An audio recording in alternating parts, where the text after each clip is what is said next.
Overcast skies here in Barrhaven, Ontario, as we get you set for this second semifinal to determine the second finalist for the championship game tomorrow. It's the East Nepean Eagles versus the Ottawa West Twins. The Ancaster Diamondbacks earlier today secured their spot in tomorrow's final. My name is Colin Zappi, along with Brett Jewett. And Brett, it's been a great week of baseball so far. Great games so far. East Nepean has played some very tight games. Ottawa West, on their part, the scores have been a lot bigger.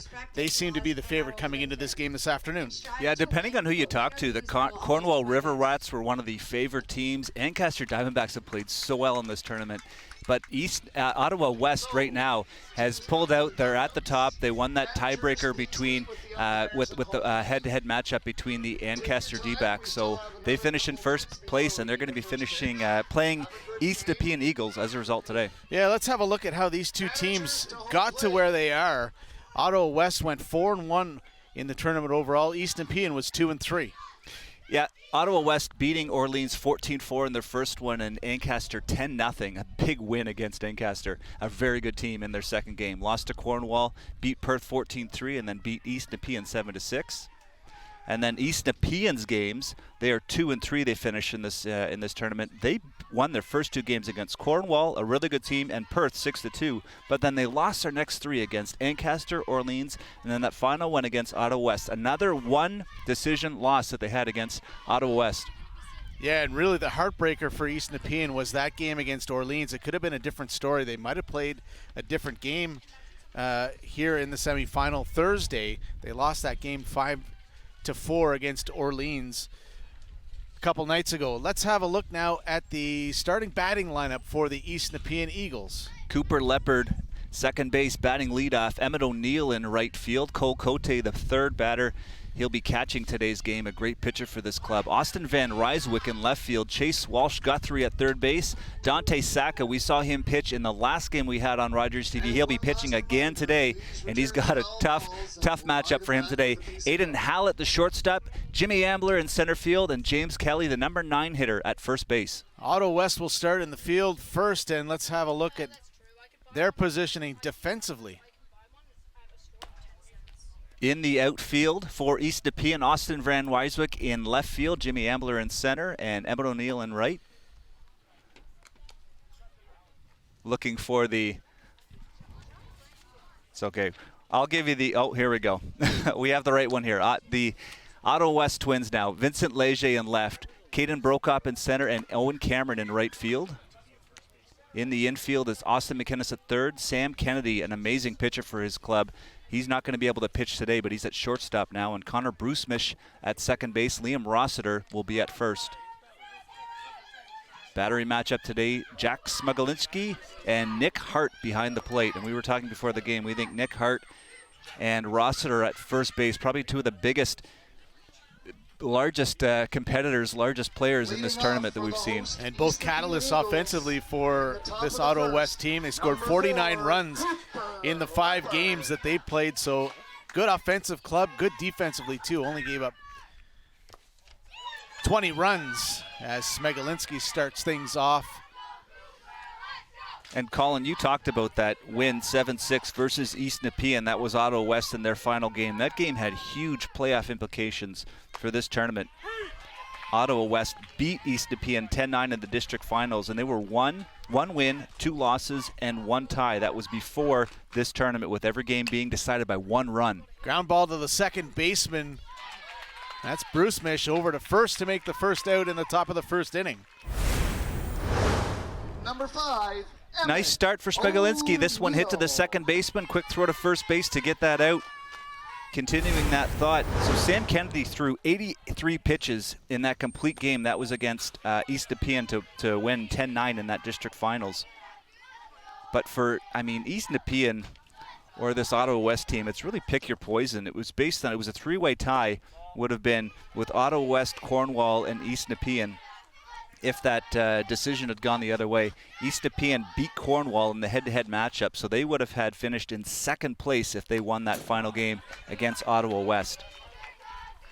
because they beat Ancaster, so they, Ottawa West beat Ancaster, so they were in first place as a result. Smegolinski behind the count, 2-1 now to Emmett O'Neill, the right fielder for East Nepean. That pitch missing outside, it's 3-1.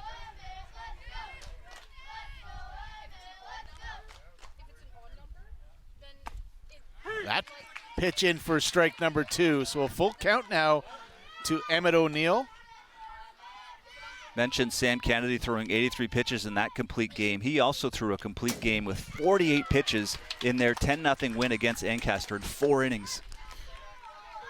So a walk for O'Neill. Number 10, the 3-2 pitch down in the dirt.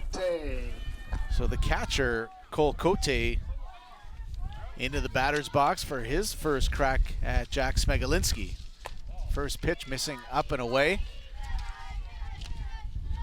Cole Cote, one of the players that is not available for his club today. Van Ryswick and James Kelly are the other 2, so 3 in total, and then there's 3 total that aren't available for Ottawa West, and that's Bruce-Mish, Brokop, and Hart, so they cannot pitch in today's game. Cote ahead in the count, 2-0. And that's as a result of pitch count, of course. Here's a weak grounder to the third baseman. Good throw over to first for the second out. Cole Cote, one of the big offensive contributors for his team, hits this one on the opposite side of the field to the third baseman, picks it up quick, a nice fire to first base for the out. Now the cleanup hitter, Austin Van Ryswick. Man on second base, big cut there at that first pitch from Smegolinski for strike number 1. In our games on Rogers TV, we've seen a lot of scoring early on in games. This will be huge for Ottawa West if they can control East Nepean in this first inning. This ball gets away from Hart and down to third base goes Emmett O'Neill.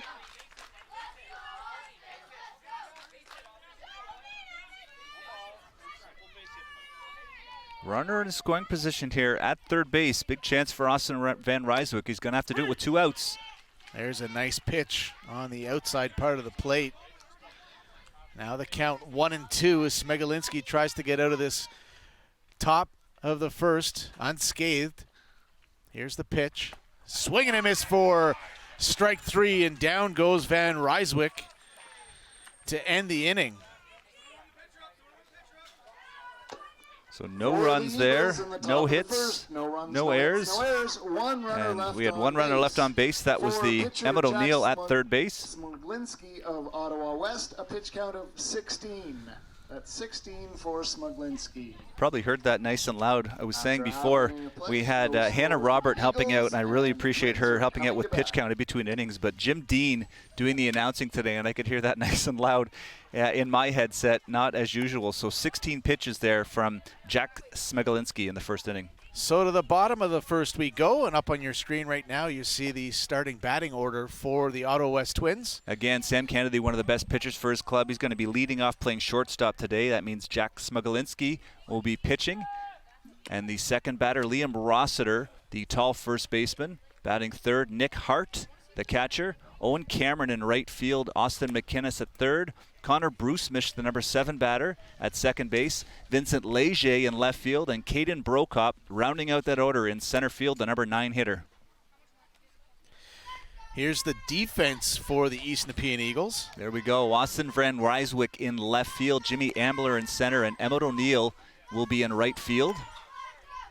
In the infield for East Nepean, Chase Walsh-Guthrie, good arm for him at third base. Aiden Hallett at shortstop. Cooper Leopard at second base, and James Kelly at first base. And then the battery today, Dante Saka again on the mound for East Nepean, and Cole Cote behind the plate. And with Cote at the plate, that means Owen Amadio will be on the bench starting this game. Yeah, we saw Saka pitch earlier in the week. Another strong arm. So 2 good pitchers in this, and this is, you know, when you're in the semifinal, it can get quite tough when you're trying to figure out what pitchers you want to help you get through to the final, because obviously you need guys to pitch in tomorrow's game. Oh, for sure. It's a chess match, and they don't want to give away too much before the game, on for Luke Hamill and Jim Amadio, what might happen and who you might be able to bring in today. But Saka starting this one. We saw him already. He throws a 2-seam fastball, 4-seam fastball. This is according to him, of course. Curveball, cutter, and slider. Usually it's a fastball changeup mix at this age. Sam Kennedy, the first batter for Ottawa West here in the bottom of the first inning. But I think we could see O'Neill, Hallett, and Amadio possibly pitch today, whoever this East Nepean team needs. 2-1 the count to Kennedy. We mentioned to you Cole Code, one of the best pitchers on this club. He was not available today, but he was actually hit hard in the district finals versus Ottawa West. So the idea was he probably wouldn't pitch today anyways, and he'd be safe for tomorrow. Here's the 2-2. Chopper to the shortstop. Fumbles with it just a little bit. Not able to grab it was Hallett. And down to first base goes Sam Kennedy. I say saved for tomorrow, probably the wrong word, but eligible tomorrow anyways. At this point, you are not saving pitchers. You're trying to win this game and make it to the finals and let tomorrow worry about itself. This ball bobbled at shortstop by Hallett. I'm not sure he would have gotten him anyway. Kennedy quick down that first baseline.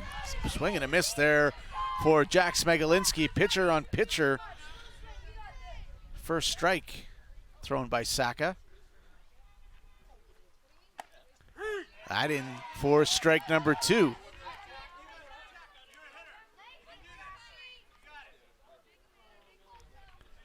Oh, 0-2 the count. Here's the pitch. Smegolinski swings and misses. And that's the first strikeout on the afternoon for Dante Saka. Nice pitch there by Saka. Watch it come in a little high and outside. Swings at that one. Strikeout number 1. Rossiter pops this one back up right over top of us. I looked up the scoreboard not working today. I was wondering if they would count that one. We'll find it after the inning. If the official scorer, who I believe is Jim Dean today, counts that one as an E6 or an infield single. And that was the first batter, Sam Kennedy. That pitch low and outside. Ball and a strike to Liam Rossiter, the first baseman for Ottawa West. Sam Kennedy's the runner on first. Here's the pitch. Swing and a miss for strike 2. Good lead at first base over there by Sam Kennedy. Here's the 1-2 from Saka. This one inside for ball 2. And the nice thing that we see early on here, Brett, is that both starting pitchers seem to have command on the mound. Neither one wild at all. Here's a grounder to third base. That one's just foul. Rossiter will come back. That's 2-2 count. Yeah, we saw some trouble with pitching early in yesterday's game, and had to bring in some other players to replace those pitchers. Just some ineffective wildness early on, and as you said, that's really important. Key early in this tournament, just in this game, such a pivotal, important game for this team to throw strikes, get some early outs, and keep that pitch count low. Good cut there from Rossiter to stay alive in this at-bat. 2-2 remains the count. Here's the pitch. This one way inside. Rossiter did a nice job of getting out of that one. I say keep the pitch counts low. The implications with this, Dante Saka is not going to be pitching tomorrow. They're not going to keep on under that 20-pitch limit. This one driven deep into the hole, right down to the fence. Over to third goes Kennedy. He's being held there. And a nice double from Liam Rossiter. Liam Rossiter absolutely hammering that ball to left field. It hit the fence. We haven't seen a home run in a Rogers game yet on TV, but that's the closest one we've had so far. Watch if you can see how far this one, how hard it hits the fence there. Bounces on the warning track, but only gets a double and keeps that runner at third base. That's really important for East Nepean. Here's another tough batter for Saka to face in Nick Hart, and he starts him off with a strike. Hart has 2 runners in scoring position, only 1 out here in the bottom of the first inning. That pitch up and outside for ball number 1.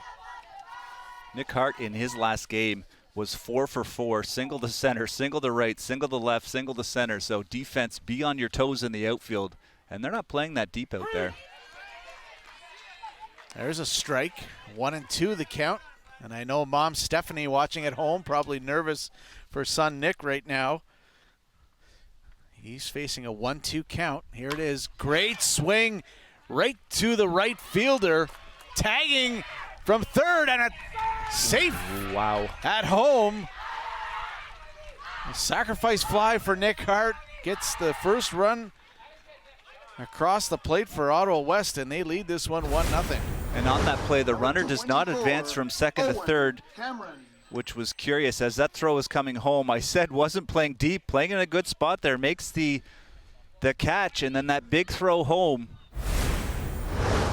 Cote playing up on the plate a little bit there, so caught that ball a little earlier. Okay, so they're going to check over appeal at third base just to see if he left early. The third base umpire is appealing to the home plate umpire. And he's talking to the pitcher right now.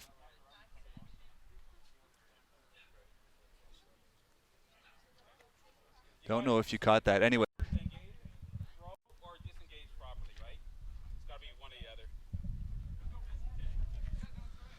I heard something about, yep, you probably heard it better than me. So everything's okay. I didn't really understand completely what was Didn't going disengage on. properly, so he was talking about the pitcher at that point. So the run counts, and now we have Owen Cameron at the plate. Anyway, what was happening was they were trying to appeal at third base just to see if the runner left early, if he left before the ball was caught into right field. But as you said, Colin, that run counts, and up 1-0 early in this game. Good eye there from Cameron, laying off that pitch. Was outside, a ball and a strike now to Cameron. Check swing goes through for strike number 2. I've really been looking forward to this matchup, Colin. Probably, I would say, one of the most anticipated matchups, just how close their games have been so far in this tournament. This tournament this year. These are two closely matched teams.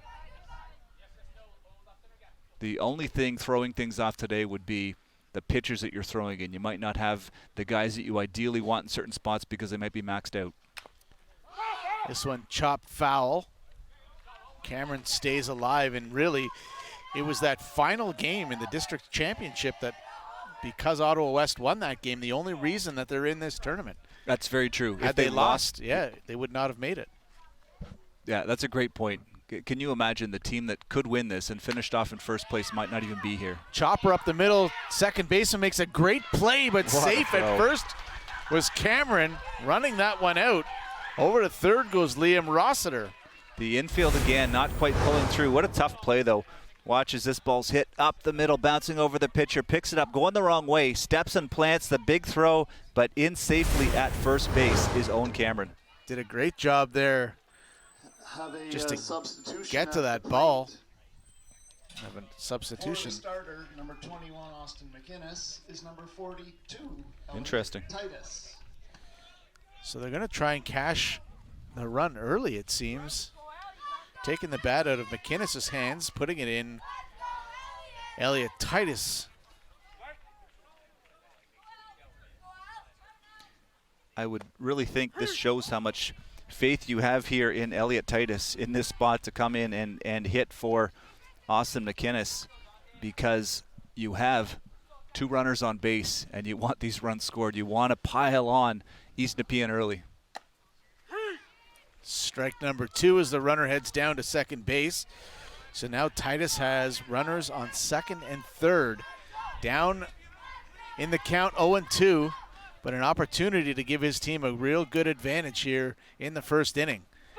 Strike 3 called on the outside part of the plate, and that will end the first inning. Huge strikeout there from Dante Saka, the second strikeout in the inning. This time it was a strikeout looking. Watch how close this one, just on the outside corner of the plate. In the bottom of the first, 2 strikeouts, and they only give up 1 run on 3 hits. And 2 runners left on base. The pitch count for Dante Saka is 29. So you probably heard it there too again on TV. 29 pitches thrown in that inning for Dante Saka. Yeah, that's a lot of pitches thrown in that first inning. Yeah, you probably, I mean, you want to try to keep around that 15 pitches per inning limit. You only give up the 1 run, though. That's not a bad start against an Ottawa West powerhouse club. And remember, that's the top of the lineup, too. Your goal coming out now with Connor Brusmish, Vincent Leger, Caden Brokop, the bottom of the order, when East Nepean pitching again. 1, 2, 3. Retire those guys 1, 2, 3 so you can get a clean inning with Sam Kennedy. You do not want Ottawa West to turn that lineup over with a runner on base in the top of your order coming up. And I heard there, Colin, I guess no errors in that inning, so they did call that one an infield single to the shortstop. 1 run on 3 hits, no errors, 2 left on base there for Ottawa West in the bottom of the first inning. To the top of the second we go. Chase Walsh-Guthrie, Dante Saka, and Aiden Hallett all due to come to the plate for East Nepean. As you have a look there at Chase Walsh-Guthrie in the on-deck circle. Leading off the top of the second for the Eagles. Chase Walsh-Guthrie, the third baseman. He had 2 RBIs in his last game.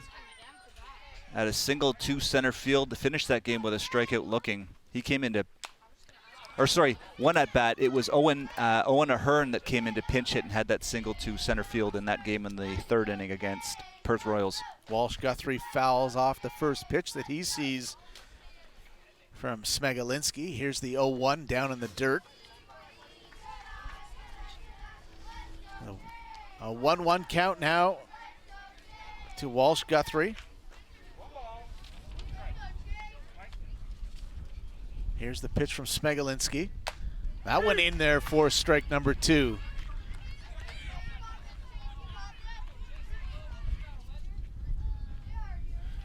Only 4 batters coming to plate for East Nepean in the first inning. That went in on his hands. It almost looked like it went off the end of the bat when he swung through it there. He got that bat through the zone very quickly. Good job fighting that one off to stay alive. Here's the 1-2. Again, gets a piece of it to stay alive in the count. And Smegalinski not wasting any time on the mound. Very deliberate today, getting that ball and fired in quickly. Yeah, he's working very fast. Getting the signal from Hart, and he's set to go right away as Hart just adjusting his shin pads. He's not doing the pitch calm on his knee there. So 1-2 the count. Here's the pitch from Smegalinski. Oh, he's got to go. He's got to go. And Hart now saying, was it a foul ball? Wasn't sure what happened. That's the 3rd time we've seen now where the batter strikes out and just not, not knowing right away, I guess, not taking a look. Watch him just take a step here. He stands there, takes him a second or two, then realizes, or hears the fans anyways yelling, and he heads off to first base. And then Hart, not sure if that was fouled off, so he couldn't make the throw. Yeah, he also slipped. Yeah, he was down. It would have been. Yeah. Dante Saka getting his first crack at Smegalinski here this afternoon. That's tough, and I think that's about the 3rd. That's the 3rd strikeout where the batter has been able to advance to first base that we've seen on Rogers TV in this tournament, and a big one, a big way to start this inning for East Nepean against Smegalinski. Good pitch there. Finds the corner on that pitch. Gets a strike across. It's 2-1 now to Saka. Saka trying to help himself out with some runs. Slaps this one to the shortstop. He fumbles it. Down to second, and they are safe. So good job by Walsh-Guthrie. Getting to second as fast as he could. Running it out. I'm going to call that one an E6. So that one hits the shortstop, Kennedy. He picks the ball up as quick as possible, fires that off, but sliding into first base safely is Chase Guthrie. And that's runners at first and second, and now with big spot for East Nepean. They're at the bottom of the order. I wonder if we'll see some pitch hitters in this spot for East Nepean. Strike called right there to the shortstop, Aiden Hallett. Wanted to mention we have some good friends that live close to us So Aiden Hallett, I was told today, related to the DeGrazia family. This one slapped into right field, and the right fielder gets it in.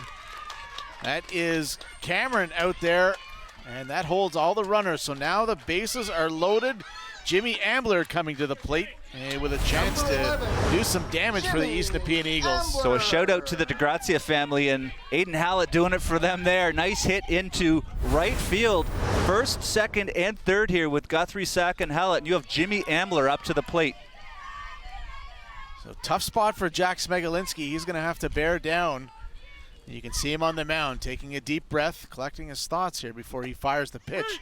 And that one in for strike number 1. This is tough. You have the bases loaded, but you struck out the first batter. You had a ball that should have been a ground out to Dante Saka, and now you've got Aiden Hallett, the only single you've given up and the only ball that's been hit out of the infield in this whole game, but the bases are loaded. And now Ambler down in the count 1-2. Let's see what Smegolinski can do here. That ball gets away from Hart. Smegolinski into cover, but nobody moving on the bases. The 2-2 now, the count to Jimmy Ambler, who's trying to put some runs on the board for East Nepean. That one missing up high and inside, and the count now full.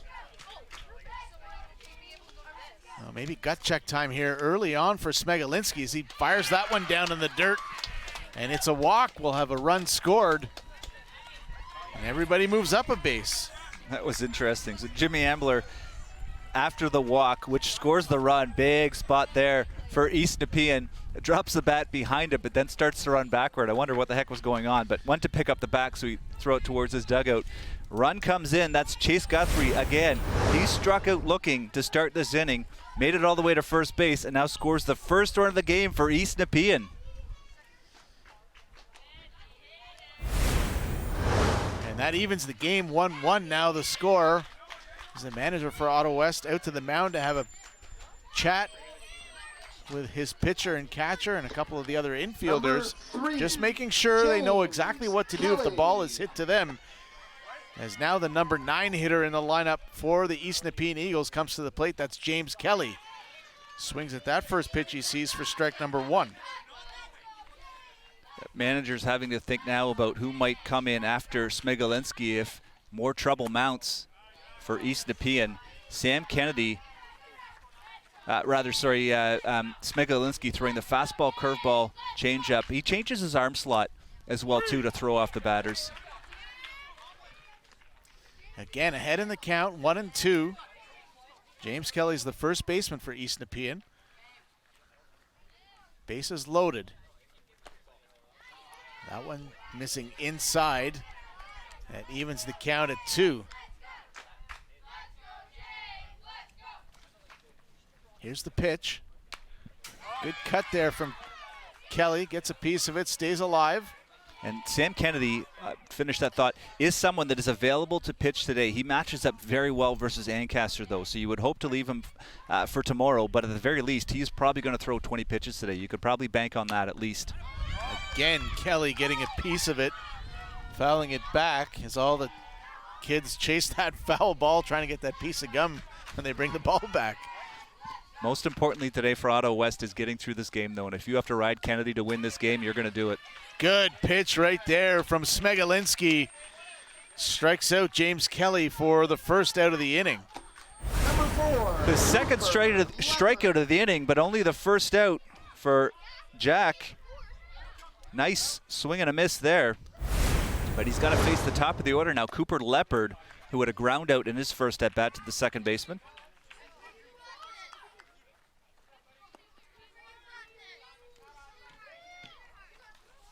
Here's the 0-1. He gets a good piece of this one, flies it to the center fielder.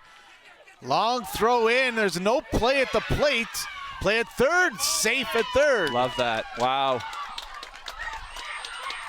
How about that? A sac fly to the center fielder. RBI for Cooper Leopard. Can't ask for more from him.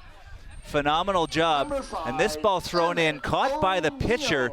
And he tries to do the quick relay home. Can't get the ball out of his glove. But tagging up there at second base. We didn't see that in the last part of the inning.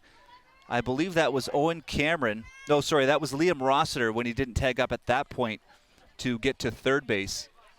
But in this case, a nice job tagging up by Aiden Hallett to get to third base.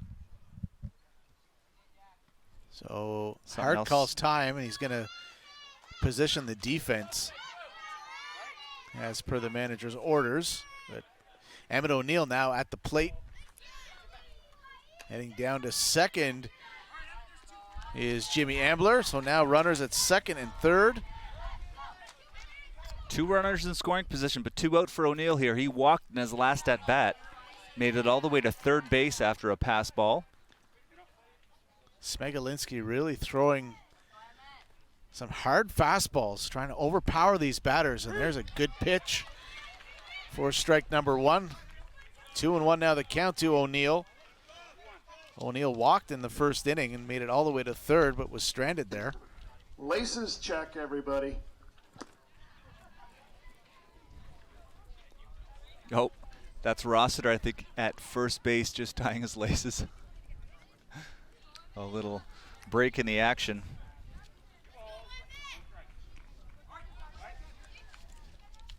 Emmett O'Neill in his last game got on with an E6. That was in his first at-bat. Then had a fielder's choice 4-6 his second at-bat and a fly out to center field. He did score 1 run. That was in the first inning after getting on with that E6. And that was against the Perth Royals. That pitch just missing low. Good eye. He got down. I mean, really watched that one. Had to be sure about that call. You don't want to leave anything close here. Now 3-2. 3-2, 2 outs here in the top of the second. Just a little check swing to the third baseman. McInnes over to first for out number 3. So a couple of runs come across the plate. East Nepean takes a 2-1 lead through an inning and a half. Another battle between East Nepean and Ottawa West, not letting us down. That one probably high and outside, but maybe too close to leave it alone. He gets his bat on the ball. Great job. You never know what might happen when you get the bat on the ball, put the ball into play. The last thing you want to do is get a strikeout there and end with not swinging the bat. So gets that ball in play. You never know what the defense might do, maybe make an error, but able to get the third out in the inning. There was 1 error, 2 runners left on base. The pitch count for Jack Smolinski was So a couple of runs in for the Eagles. You see it right there. 2-1 now the score. Only 1 hit for the Eagles in that inning, but scored a couple of runs. That's big, right? Because Smegalinski pitching really well. He's only given up 1 hit in this game, but he's down 2-1 now. Unfortunately, that error behind him really hurt Dante Saka getting on with the E6. 34 pitches thrown in that inning by Smegalinski, and that puts him at 50 right now, because 16 in the first inning. 50 pitches. Again, 2 days rest. The days rest don't matter right now. You're either going to, if he's pitching well enough, you're going to throw this guy his 85 pitch max. That's the most he can go. He can throw 85 pitches to the last batter he faces, and then if he happens to go over 85 pitches in that last at-bat, that's fine. But once you hit 85 in that final at-bat, that's the most you can go. And then, you know, they've got to bring out all the guns, especially if they're losing in this game or the game is close. Ottawa West is going to have to throw in Sam Kennedy and their other strong pitchers to keep East Nepean from scoring. Dante Saka taking his final few warm-up pitches here in the bottom of the second, or to start the bottom of the second. Bruce Mish, Leger, Brokop all due at the plate for Ottawa West. Good here for East Nepean. You're batting the 7th, 8th, 9th hitter right now. The pitcher Dante Saka has to face, and you need this 3-up, 3-down inning. Is number 17, Brady Grube. And right off the bat, we'll have a substitution as Brady Grube will come to the plate in place of Connor Brucemish. How about Luke Hamill? Great manager for his team, and doing it again with that pinch hitter here, trying to mount something with the bottom of the order. Weak swing there from Grube, but gets a piece of it. 1-1 the count.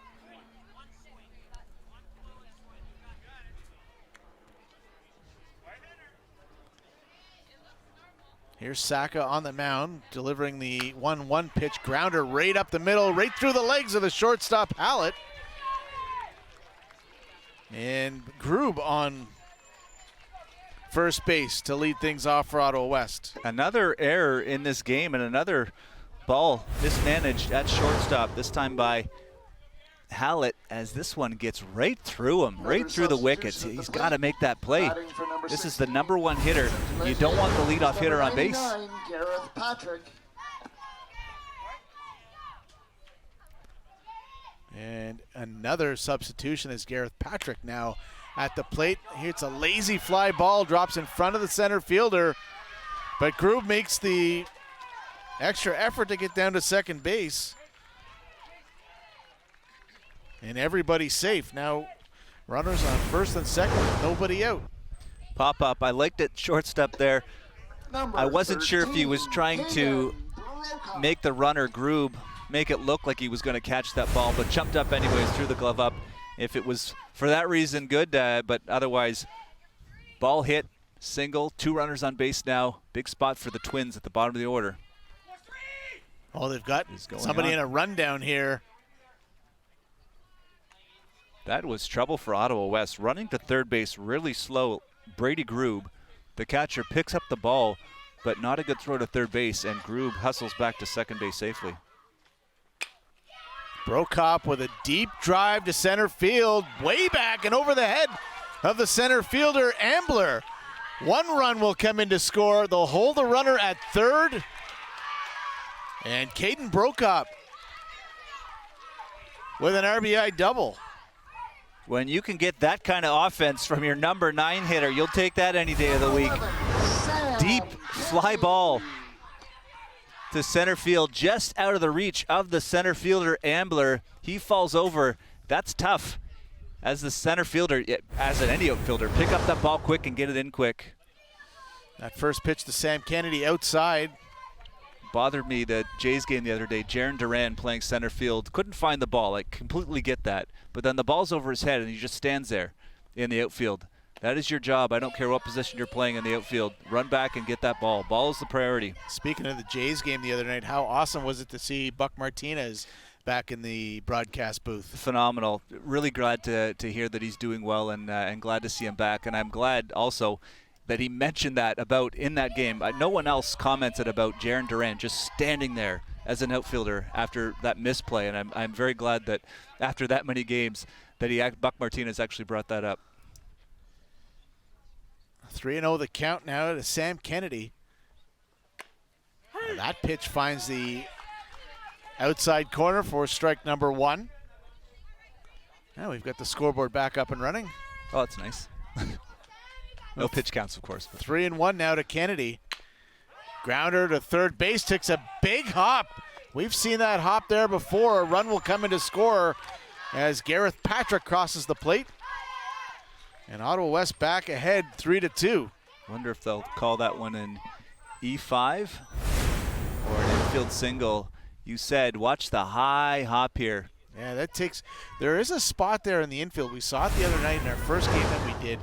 Another, I think it might have been the same player that it affected it and hit just inside just before the grass and the dirt meet. Took a big hop. And the same thing happens right here. So a single for Sam Kennedy. And now a meeting of the minds on the mound. Now batting for Ottawa West, number 14, Jack Smuglinski. And East Nepean not able to take advantage after scoring those runs in their half of the second inning, just to stop and hold this offense at the bottom of the order. This is the 7-8-9 hitter. They all get on base. Started off with that error to the shortstop.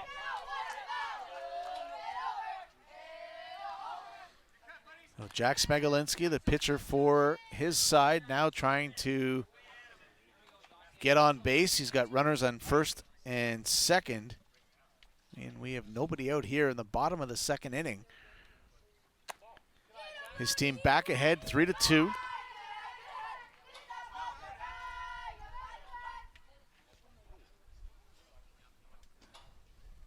Count even at 1. Here's the pitch from Saka. And Smegalinski hits a high fly ball right up in the sun. Great job by Jimmy Ambler making a catch. And a tough catch looking up at the sun for out number 1. Yep, sun right in his eyes. Out there looking up, camping under that ball, makes the quick throw in, and that holds the runner at second base. So that's Caden Brokop at second and Sam Kennedy at first. And that's Liam Rossiter swinging at the first pitch. He sees maybe a double play attempt, and he's out. Wow. At first, great job by the second baseman, Connor Leopard, picking that one up, touching second over to first for the double play. We were talking about that before the game, Colin, and there you see it.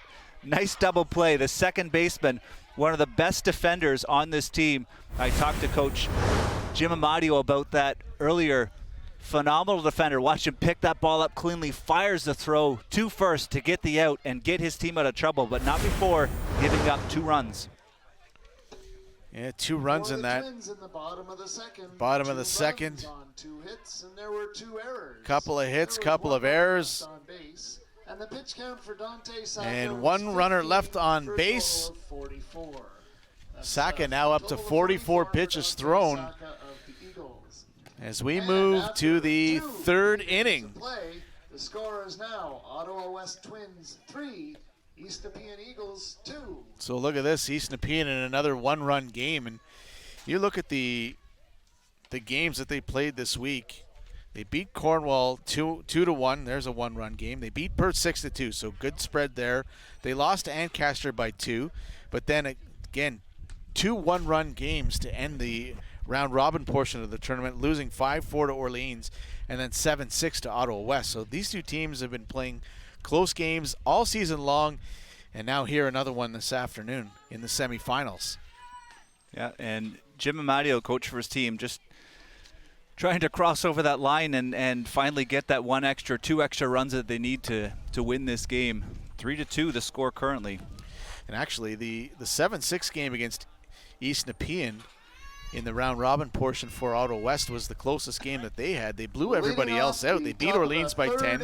They blanked Ancaster 10-0.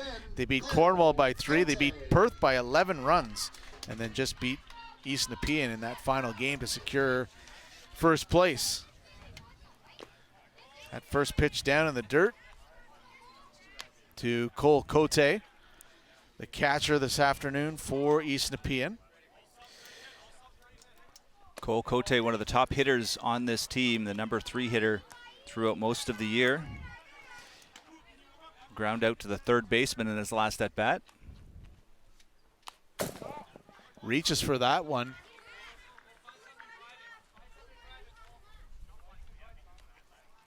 Cole Cote this year in his 9 games played, .450 batting average, .560 on base percentage, so getting on base over half the time.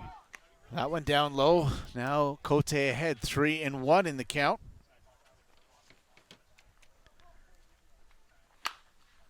Slaps this one into left field and over to make a nice catch was Vincent Leger. Nice job making contact with that ball. A little too high, giving the left fielder Leger enough time to get underneath that one, just down the line. Austin Van Ryswick now at the plate for East Nepean, struck out in the first inning and looks at a called for a strike on that first pitch thrown by Smegalinski.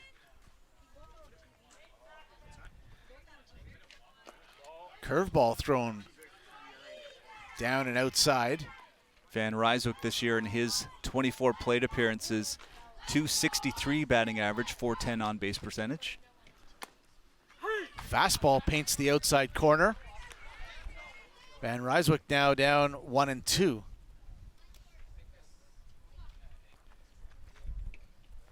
And swings through that one. His second strikeout on the afternoon. Same way he ended his last at bat, the strikeout swinging. Jim Amadio calling time right now. Looks like there might be a pinch hitter coming in with 2 outs in the inning. Chase Guthrie striking out looking his last at bat, and it is a replacement here. This is looks Taewon Yoon. Batting for number 12, Chase Walsh Guthrie, is number 6, Taewon Yoon. So Taewon Yoon coming in to bat in place of Chase Walsh-Guthrie. Walsh-Guthrie started the last inning with that strikeout run down to first on the pass ball. Taewon Yoon will get a chance. His first at bat this afternoon. Fouls that pitch back. Evens the count at 1 apiece.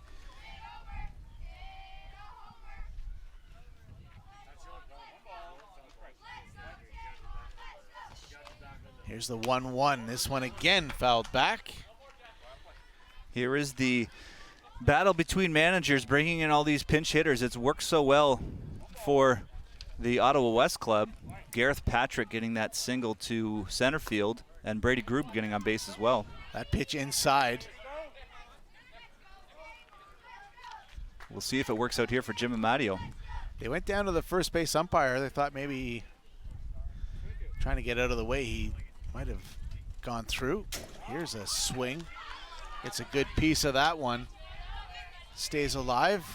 Keeps the count at 2-2. 2-2 with 2 outs gone. 2 outs here in the top of the third inning. 3-2 lead for Ottawa West, and a great curveball. Swing and a miss by Yoon. 2 straight strikeouts ends this third inning for Smegalinski. That's the 3-4-5 batters. 3 up, 3 down, 2 strikeouts on that inning.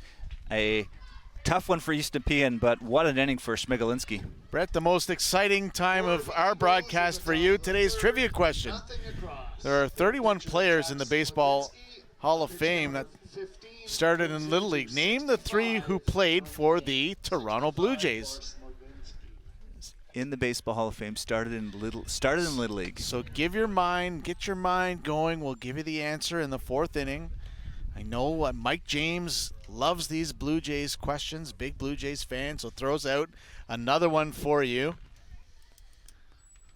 Yeah, just came in the headset and said, "I hate the Yankees." Yeah, does not like the Yankees at all, and showing it today with more of these Blue Jays questions. So, good job, Michael James, on another great Blue Jays question. So I have to name 3 players that played in Little League that also played for the Blue Jays.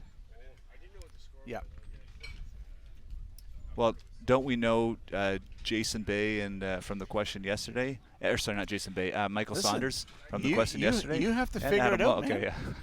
All right. If you know the answer at home, send your email into Colin Zappia at ottawesttitans.ca. The funny thing is, I grew up in the Ottawa West area. Played baseball for the. Can't even remember what it was called now. Carlingwood Frank Ryan. That's what it was. Okay. Played in that area. Did you go to Frank Ryan School? No, I did not. Oh, okay. I don't know why there was a Frank Ryan Park kind of down in the Lincoln Fields area. So I think they combined 2 different areas, the Carlingwood area and then the Frank Ryan area, and that's what they call this.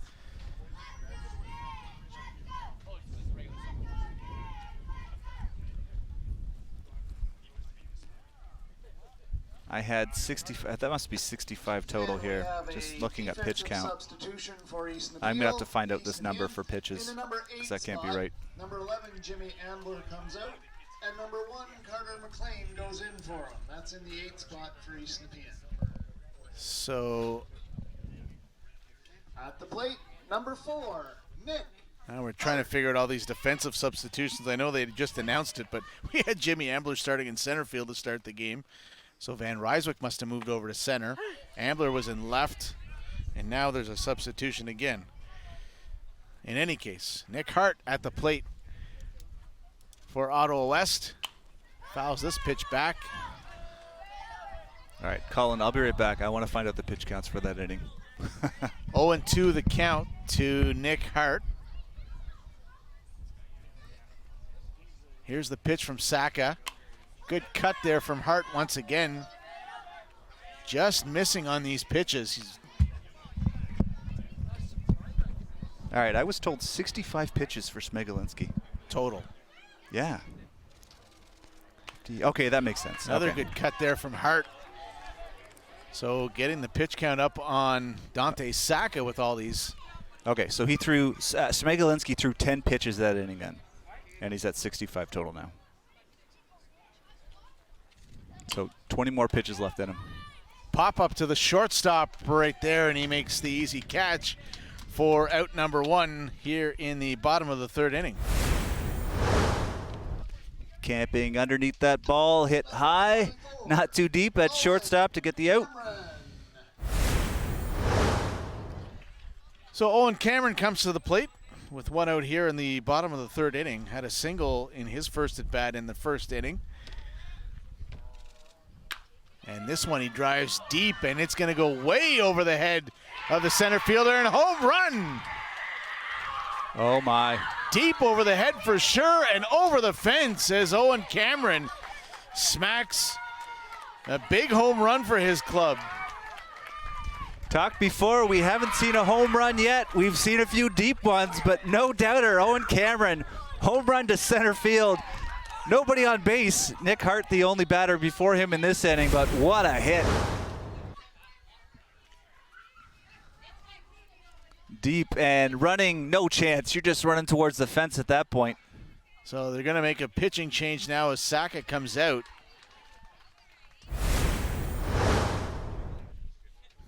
I don't really see who is on the mound now. Looks like it's number 9. That Aiden must Hallett, be Aiden maybe? Hallett. Yeah, so they brought in the shortstop. I think they just switched Saka and Hallett, so shortstop and pitcher.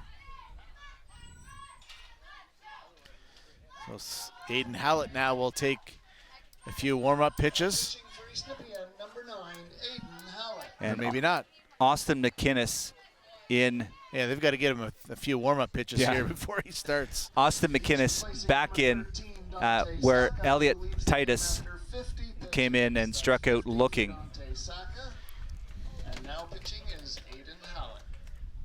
I think I heard 50 pitches there total, so.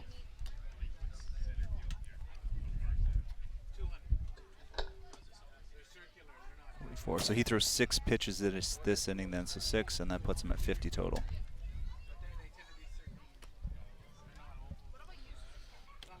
Well, there's Aiden Hallett. Moves in from shortstop to the mound. Austin McInnes batting here, .319 batting average. He has a .440 on base percentage this year. Oh, they've even got OPS plus for me. I've got to say a big thank you in this one then to Dean Brokop, who actually printed off stats for me today. That's unbelievable. Big thank you, Dean Brokop. Wow, that is much appreciated. Going above and beyond for not only his team but for Rogers TV. I love this. His OPS, if you follow that, 1.29. That's amazing. So Austin McInnes. Slugging percentage 740, 2 home runs this year, 28 RBIs, 25 runs scored, 7 walks and 7 strikeouts. That's pretty good. First pitch strike for Aiden Hallett, and Austin McInnes gets his first plate appearance here this afternoon. He was substituted in the 1st inning by Elliot Titus and swings for strike number 2. Sorry, McInnes rather, the 820 OPS he has this year. As the wind picks up now and the sky's looking pretty ominous. Oh. Strike 3 called, and McInnes down looking. The rest of the numbers for McInnes there, 16 RBI, 17 runs, 10 walks, and 15 strikeouts as that ball is fired in. Looked like it had a bit of a tail in it, right in the middle of the strike zone. Connor Brusmish now at the plate. He was also substituted for last inning. Brady Grube took his spot, so he'll get his first plate appearance. Fouls that first pitch off, and Aiden Hallett coming into the game and just firing strikes so far. Yeah, Dante Saka having to come out of the game giving up 4 runs. But 2 outs in the inning here now. You've only given up that 1 run in this inning. Brusmish gets a piece of that one. And quickly, Aiden Hallett ahead 0-2. 2 outs here in the bottom of the 3rd inning. A 4-2 lead for the Ottawa West Twins over the East Nepean Eagles. These 2 teams battling for the final spot in tomorrow's championship game. Here's a grounder. The 3rd baseman and the shortstop get crossed up. Have to give an error to the 3rd baseman on that one as Brusmish makes his way down to 1st. Another error in this infield and another error in this spot in the batting order. It was Brady Grube in the second inning, and now in the third inning here, Connor Brucemish getting on with that E5 this time. You are still down at the bottom of the order. This is the 8-9 hitter, Vincent Leger and Caden Brokop with 2 out. Leger looks at that pitch way up high. And again, third batter in a row getting his first plate appearance in this game. Leger was also substituted for. Here's the 1-0 now, ball 2. 2 balls, no strikes. Couple of outs here in the bottom of the third inning.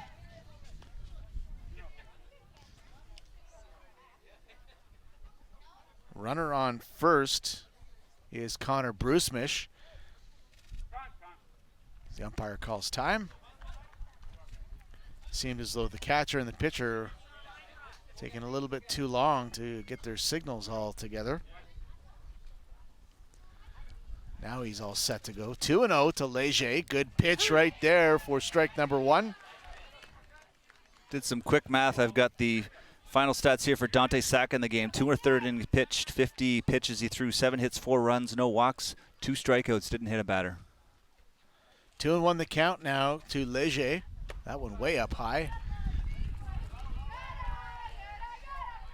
So Leger in a good spot right here, 3-1. Doesn't have to swing if he doesn't see a pitch he likes. Has a little play. Here's the pitch. Again, that strike zone seems to be widening. That pitch is up high, or excuse me, outside. I'm looking up high at the skies right now as the wind picks up and the clouds seem to darken. Swing and a miss for strike 3 and out number 3 in the third inning. So the big home run by Owen Cameron opens up a 2-run lead for the Ottawa West Twins as we head to the top of the fourth inning. Seems like it's trouble for East Nepean here, but a close game. 2 runs, only that 1 run in the inning, and East Nepean can easily come back here. Jim Amadio crossing the plate. Looks like he's going to make a few more changes. Aiden Hallett pitched very well in that inning. 1 run on 1 hit. The home run by Owen Cameron. There was 1 error and 1 runner left on base. The pitch count for the new pitcher, So 1 run, 1 hit, is 13. 1 error, 1 left on base there for the Twins in the bottom of the third inning. Smegolinski back on the mound to start the top of the fourth. Eagles 2. The wind blowing out, so good opportunity for the hitters. If they can get something somewhat deep and high, it might give them an opportunity to So get it that's over why the there was fence. a home run. No. Yeah. He hammered that sure, ball. why not? Yeah, yeah. Oh, he hit that one hard. Yeah. Looks like Amadio in the batting circle here, probably coming into the plate and maybe batting for Dante Saka. Owen, the middle of the Amadio boys, so we got some time maybe go through the Amadio family here. So I've played ball with Jim Amadio, the manager for this team, for years and years. I know him quite well. And Evan, the oldest boy, who was playing in a tournament this weekend, they lost in the semifinals in that tournament. So that team not able to advance in that game. And Evan's 13 years old. So we missed, on Rogers TV, we were going to have the 2020 Ontario Major Little League Championships. It was also canceled in 2021, again, as a result of COVID, couldn't play those games. So Evan's team was hosting the Intermediate Canadians, and that was at Grenfell Park near Nepean Sportsplex. So I mentioned they lost in the semifinals to Alberta, and it was the Quebec Diamond Baseball Academy that won 9-0 over Alberta in that game. Owen Amadio now at the plate. Looks at a called first strike. 1-1 the count. And Owen, the middle of the Amadio boys, Foster the youngest. Jim and I once went to a trip to Cuba to scout some players.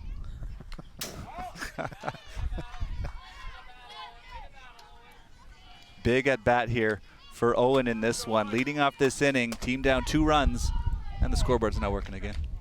But that's okay. And you came back with one hangover. Strike 3 there, swinging to Owen Amadio. Strikeout for Smegalinski to lead things off here in the 4th inning. Were you? I think you were with me when we called the Cuban national team when they came to Ottawa. You know what's funny? I was with Joel Ogilvy this morning, and Okay. we were just talking about that. Oh, really? I don't think I was on the call with you. Oh, you weren't? Okay, I'm trying to think who It did might that have been game Mike with me Nellis then. with you. Oh, that makes sense. Okay, yeah. Okay, I did some games with Mike Nellis with the Ottawa teams as well.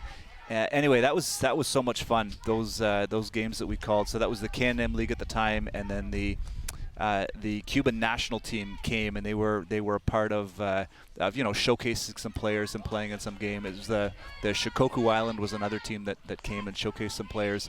But I think I do remember doing the Cuban national team though. At one point, I may not. We did do them.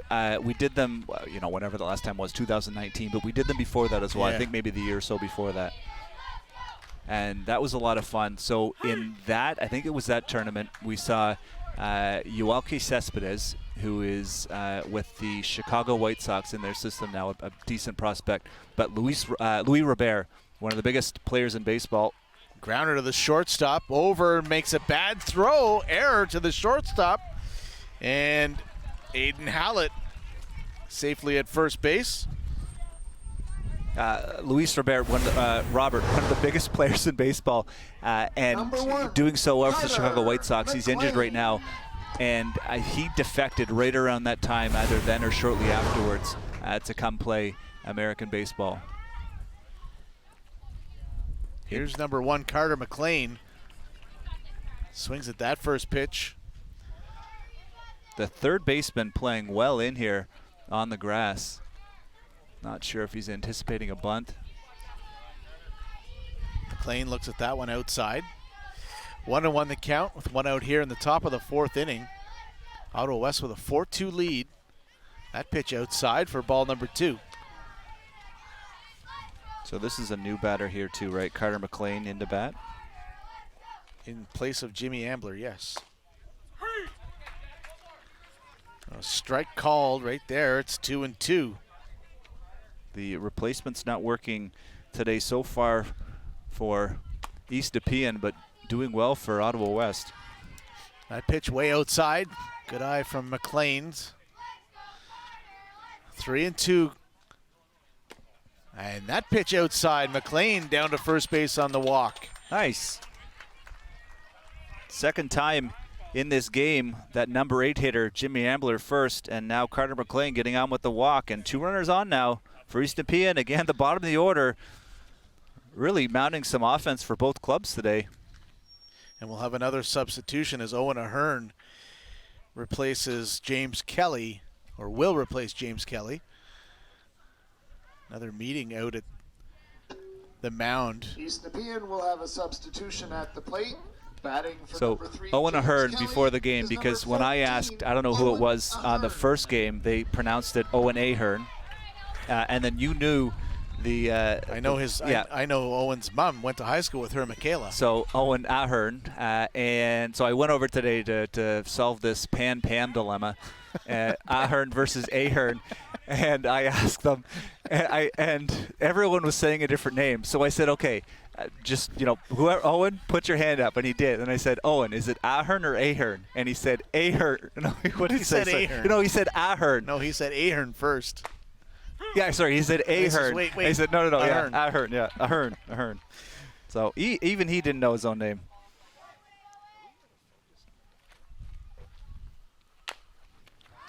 There's a chopper right up the middle. The force play at third. Oh, The third wow. baseman drops the ball, and everybody's safe all around. East Nepean has something going here. Now in the top of the 4th with only 1 out. What a game. I mean, just some defensive issues that's really keeping this game going up and down and back and forth. But Owen Ahern there, and this one's picked up by the shortstop, thrown to third base. They're trying to get that lead runner in this spot, but it can't be done, and all runners are safe. The bases are loaded now here. Only 1 out, and you're now at the top of the order facing Cooper Leopard. And we'll have a pitching change as Jack Smegalinski reached his maximum of 85 pitches. Now on the mound for Sam the Kennedy Ottawa will come West in to Twins pitch is number for 11, Sam Ottawa West. Kennedy. And comes into a tough spot with the bases loaded and only one out here in the top of the fourth inning. And coming back to the top of the order for East Nepean. And as we mentioned, we will see Sam Kennedy in this game. Here he is, the second pitcher for Ottawa West. Kennedy, he shuts down batters. He is phenomenal. What a great player he is for this Ottawa West team. And he's got a big spot here with the bases loaded and one out, trying to shut down this East Nepean team, mounting some offense at the top of the order. So Cooper Leopard can really do some damage here if he gets a ball out of the infield. The base is loaded. Here's the first pitch from Kennedy. And he hits one right to the shortstop. Bit of a fumble and throws it away. Here comes another run. One's already in, two in, and they might have him at second, but he's in there safely. So Cooper Leopard with some heads-up base running. So that ball is thrown away. And Ottawa West, a few too many errors so far here in this fourth inning. And again, no fault of the pitcher. This one hit to the shortstop, and that one, I'm going to give that an E6. Thrown away at first base. The first base can't stop that ball that's bouncing away from him, and 2 runs score on that play. And now runners on second and third. Emmett O'Neill at the plate, and he hits one the other way to the third baseman. A play at the plate, he's out. Oh, now there's where we want to see the replay. That play was close. I thought maybe he got the foot underneath the tag, but what a nice play by Hart to get his glove down in time. Good defense right there. Third baseman made no hesitation, throws home right away. Tough to see, the camera a little high on that one. What a play though, wow. Nice job by Hart to get that out at home. That is huge. The runners at first and third, we'll see the player at first base, Emmett O'Neill, takes second base early on. So Cooper Leopard at third, Emmett O'Neill at first, and he'll head down to second. And a hard throw by Hart right back to the pitcher. Sort of crossed up the East Nepean runners, but both safely back to first and third. Cole Cote at the plate. He slaps one up the middle, gets through. Another run will score. Runners at first and second. Still 2 outs here in the top of the fourth inning. Watching Jim Amadio there, trying to see what he's saying to his team. This one hit up the middle, just getting under the shortstop's glove into center field. Another run scores. Score sheet's getting messy now. This ball gets away. The runner heading down to third, a throw, and they're in there safely. O'Neill down to third. Cole Cote to second. And now lots of damage can be done here if Ben Ryswick can get one into the outfield. Pops this one up to the first baseman. And that will end the top of the fourth inning. However, they get 3 runs across the plate and take a 5-4 lead as we head to the bottom of the fourth inning. There it is, Brett. Today's trivia questions. 31 players in the Baseball Hall of Fame started in Little League. Name the 3 who played for the Toronto Blue Jays. I wish I actually had Hall of Famers. Time to think about this. 3 players who played. Baseball Question's Hall gone. of Fame. They're in the Baseball Hall of Fame. They played for the Blue Jays. So you got to say Roy Halladay, right? If he, playoff bracket. Roy Halladay pitched for the Blue Jays. He's in the Hall of Fame. Okay. Well, we didn't spell Halladay right. We'll try better next time. Roberto Alomar. And Roberto Alomar, who was on our broadcast. You remember that? I sure The last do. time we were here. That was phenomenal. And I'm looking forward to, I'm going to say this again, Phil, I don't know if Phil, you're watching, Philippe Aumont at home. Come on, let's do the English broadcast. Just hop over to this one for a little bit. So Ray Halladay, and then Frank Thomas, if you remember, a lifetime White Sox, but came over to play for the Blue Jays for one short season.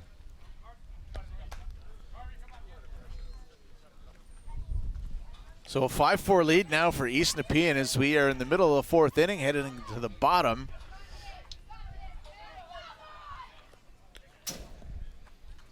All right, where did Emmett O'Neill end up that inning?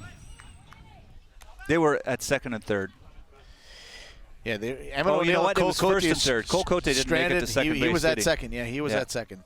Cole Cote ended up at second. O'Neill stayed on third, so they were left on base.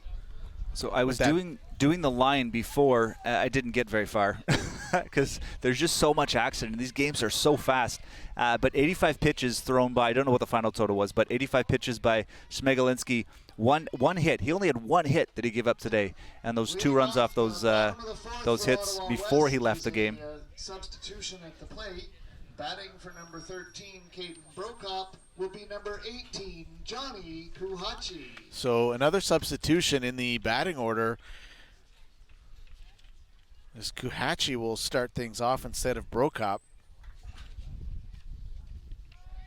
Kuhachi this year in his 26 games played, 51 plate appearances, 382 batting average, 590 on base percentage, and that 970 OPS. He has 13 hits. They're all singles, no home runs. 8 RBIs, 17 runs scored, 12 walks versus 9 strikeouts. Aiden Hallett still on the mound for East Nepean and fires 2 strikes as Kuhachi takes a big cut right there. And that's Kuhachi's season stats. For his tournament stats, 8 plate appearances coming into this game, 375 on base percentage. That pitch up high. Head height there on Kuhachi. 1-2 the count. That pitch missing outside. Good eye from Kuhachi. 2-2 the count. Leadoff batter trying to get on for Ottawa West and started another rally. And hits this one high. Right to the second baseman who makes the catch. And out number 1. Number 9 hitter last time, it was Caden Brokop, gets the big double to center field, but able to get Johnny Kuhachi to pop up to the second baseman this time. Back to the top of the order we go for Ottawa West. And the new pitcher, Sam Kennedy, in the batter's box. Looks at a called first strike from Hallett.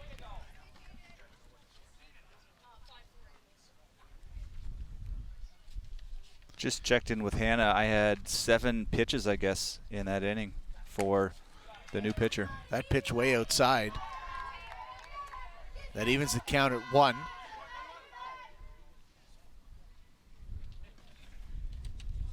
Kennedy's reached base both times he's been at the plate. A couple of singles, and that's a strike. 1-2 now the count to Kennedy. As Hallett also working fairly quickly on the mound. That one down in the dirt for ball 2.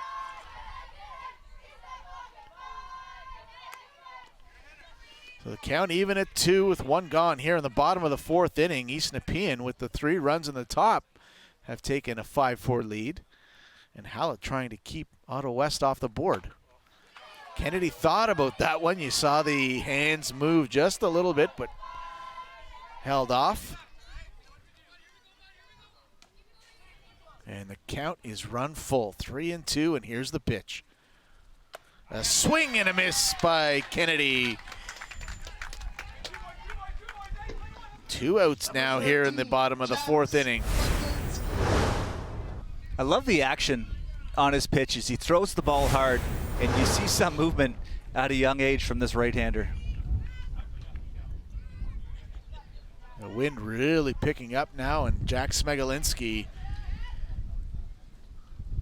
started this game on the mound, went the full distance in the pitch count before he was removed, but hasn't reached base so far in this game. Struck out in the 1st inning, flied out to the center fielder in the 2nd.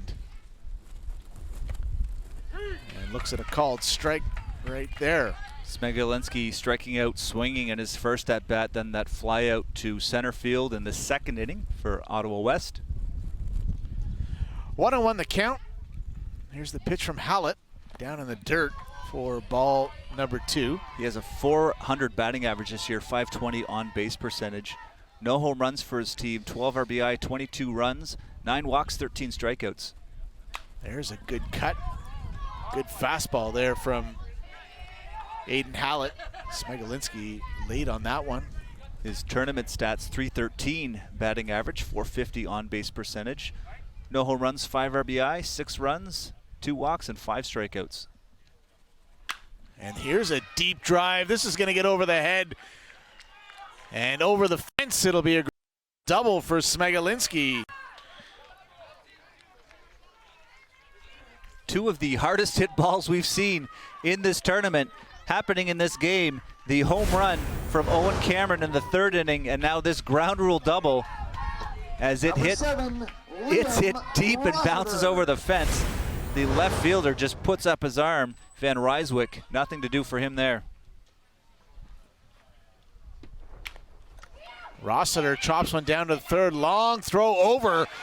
What a gun from 3rd base over to 1st to make the 3rd out of the 4th inning. No damage done, and East Nepean hanging on to this 1-run lead. I like the base running here by Smegolinski at 2nd base. I don't know if you saw that in the corner of your screen anyway, but just taking a look, seeing if that throw is going to be coming your way at all, and trying to get the attention of that player at 3rd base. Guthrie making that throw, but doesn't work. Makes a nice hard throw at 3rd base to get that final out of the inning. Hallett was 18 for a total of 31. So, after 4 innings, so to the 5th inning we will go. There you see the score on your screen. 5-4 for the Eagles. Another tight one between these 2 teams. They've been going back and forth as the rain really comes down hard right now. We are somehow fortunate where we are with the tent, because that is getting wet quick. You said it's coming down hard, and here comes some people to put a tarp on the mound, and there is Bill, the head groundskeeper, the guy in white on the field right now, just giving some directions to his people on what they want to do quick. And they'll be keeping an eye on the weather, what's going to be happening, so they'll know maybe how long this is going to last. So we'll try and get the field covered here now, as it really just didn't really come out of nowhere. We could see it coming, but it threatened for a while, but it just literally dumped on everybody. It's let up a little bit right now. Good job by the grounds crew, though, man. They got out there quick, covering up the mound and covering up home plate. So hopefully not much damage done to the field. Might be a little sloppy on the infield for a little bit. The outfield might be a little bit wet, but it seems to be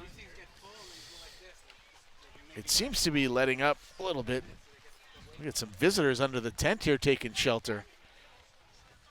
Wondering if we pull this table back. We're getting soaked here. Oh, it looks like it looks like it has stopped, just like that. So it came down just for a little bit, and it looks like it stopped. It doesn't look like it might continue at all. The clouds seem to be moving away. There's blue skies to the south of us. As it starts again just a little bit, we can hear the pitter-patter on the tent covering us, but you can see there in the middle of your screen how many people are underneath the Rogers tent right now.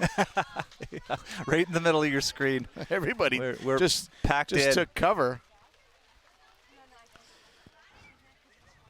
So we're going to take a little bit of a break here while the rain tries to settle. We'll send you to a Rogers Sports exclusive short. Enjoy this while the rain tries to go away.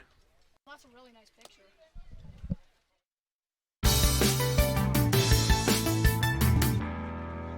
Ottawa West is taking the field defensively. Sam Kennedy on the mound, and he's taking his warm-up pitches. We will be back into game action in just a few minutes as we get you set for the top of the 5th inning, a 5-4 lead for the East Nepean Eagles as they try to take the last spot in the championship final tomorrow against the Ancaster Diamondbacks, who earlier today beat Cornwall 7-5 to advance to that final.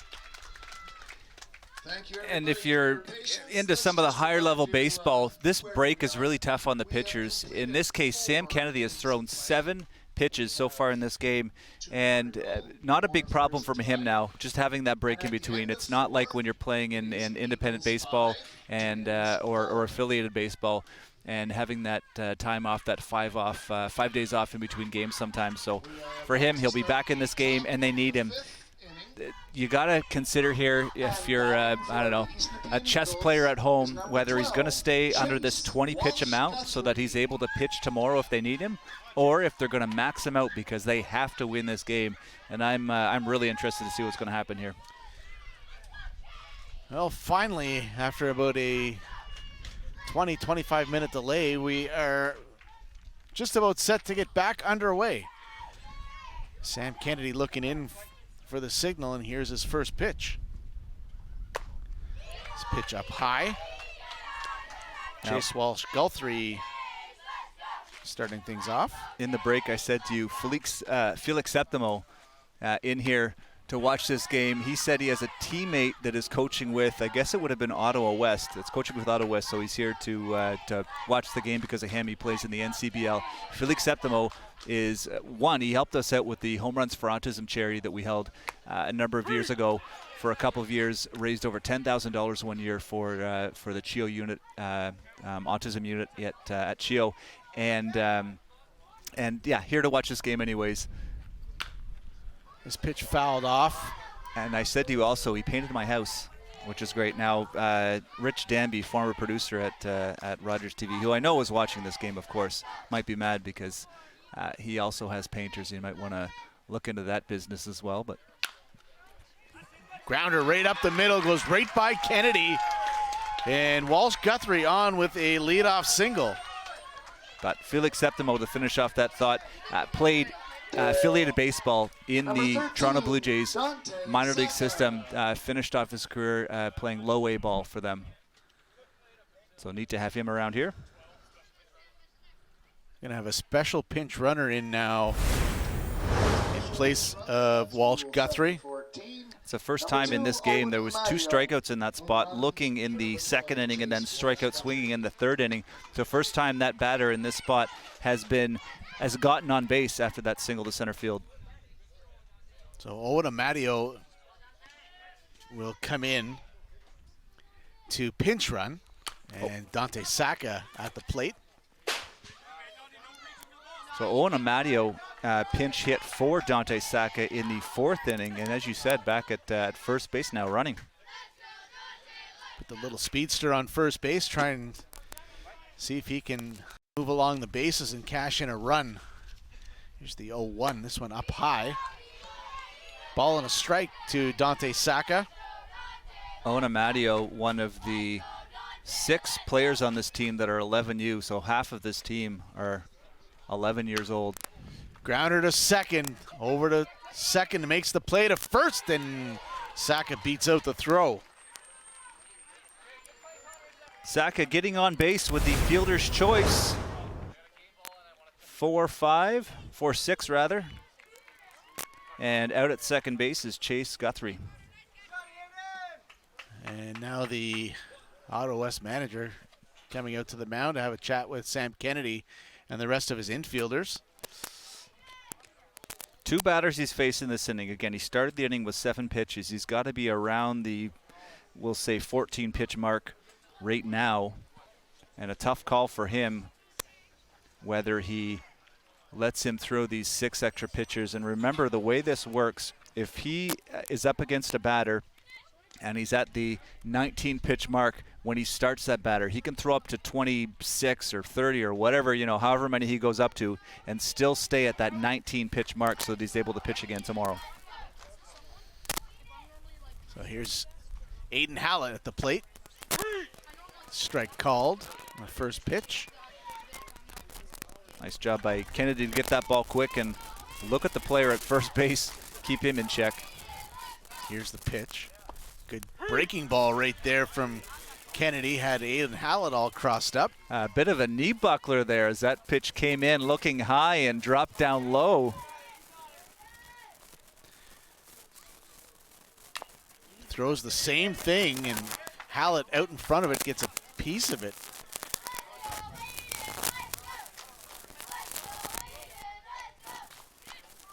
Oh, and 2 the count. Hallett's been on with the single to right field and then the E6. It's a piece of that one, fouls it back.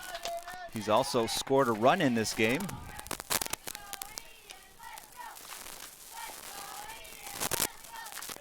One of the 5 runs so far for East Nepean in this game.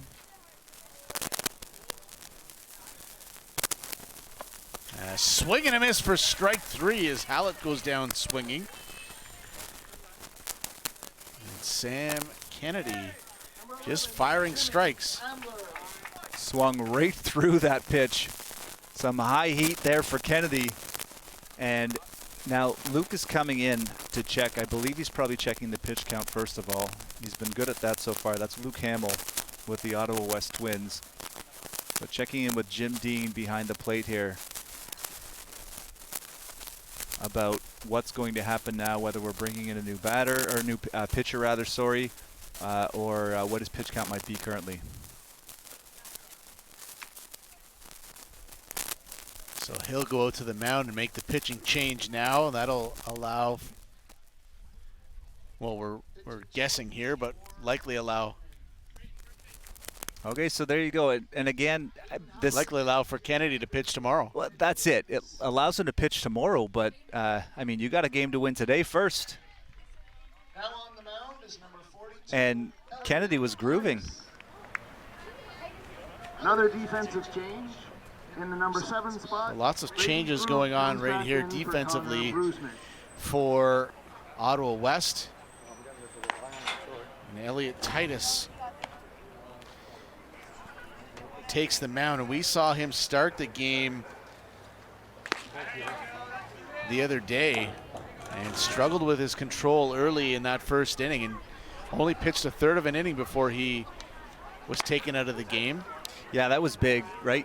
I mean, the big pitcher, an important pitcher for this club, but just a lot of difficulty finding the strike zone in that one. And once he got out of the game, the team settled down. They were able to stop the runs from scoring, but it was a big problem for Ottawa West and great for Perth early in that game. Yeah, and the bad thing for Perth was the 3 runs that they got in that first inning were the only 3 runs they scored in the game, and Ottawa West came back and got things settled down and were able to score some runs and beat Perth 6-3 that night. As Jimmy Ambler will now face the hard-throwing Elliot Titus.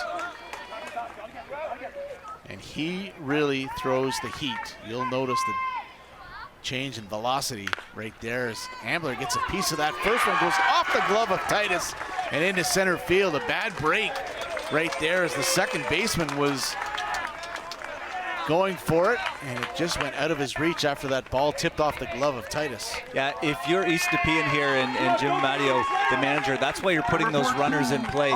It brought the second baseman out of position. He went to second base to cover the play, and then that ball bounced just out of his reach. Now Owen Ahern at the plate, the number 9 hitter, but he came in and took James Kelly's position in the batting order. He hits one hard grounder to the shortstop, and he fumbles with it. And no play available anywhere. And now,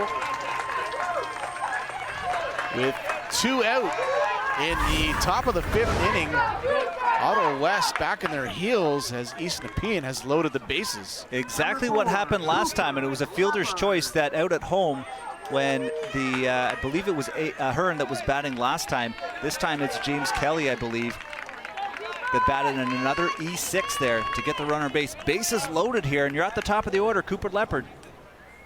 Cooper Leopard not afraid to swing at that first pitch, and there he goes.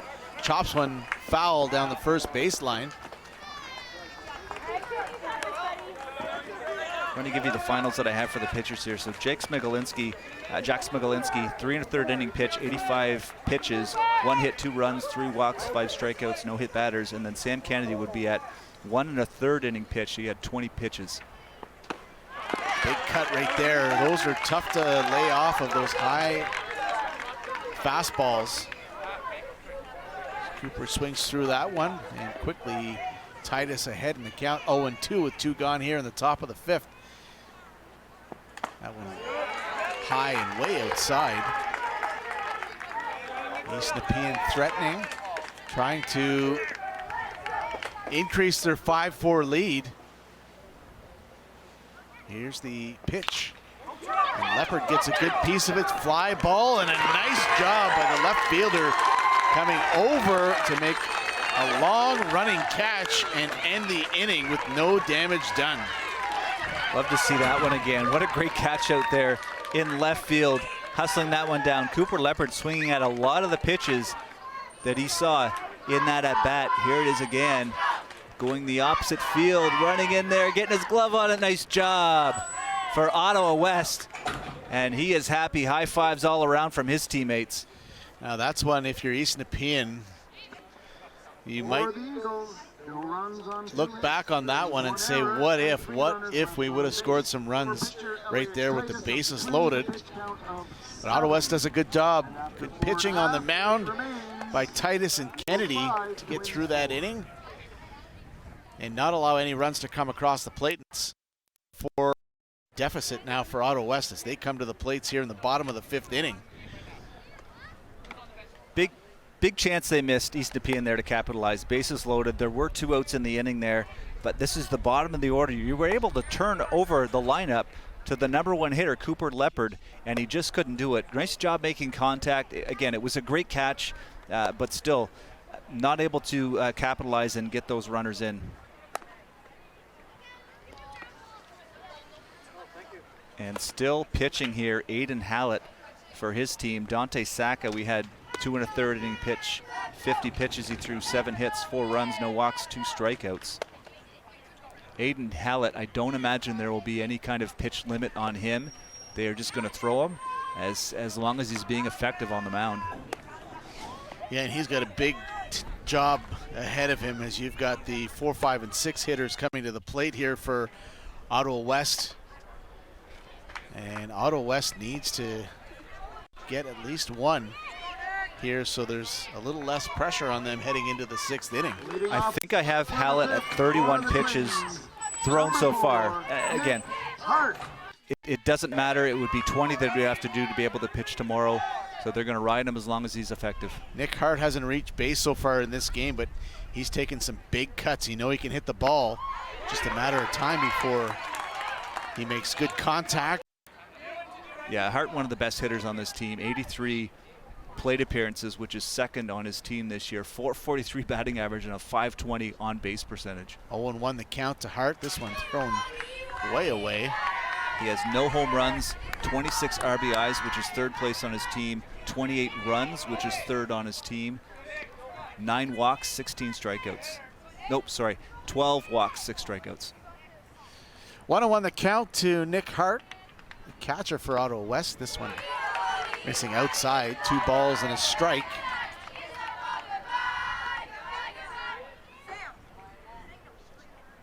Aiden Hallett on the mound. That one up high and Hart ducks out of the way of that one at head height.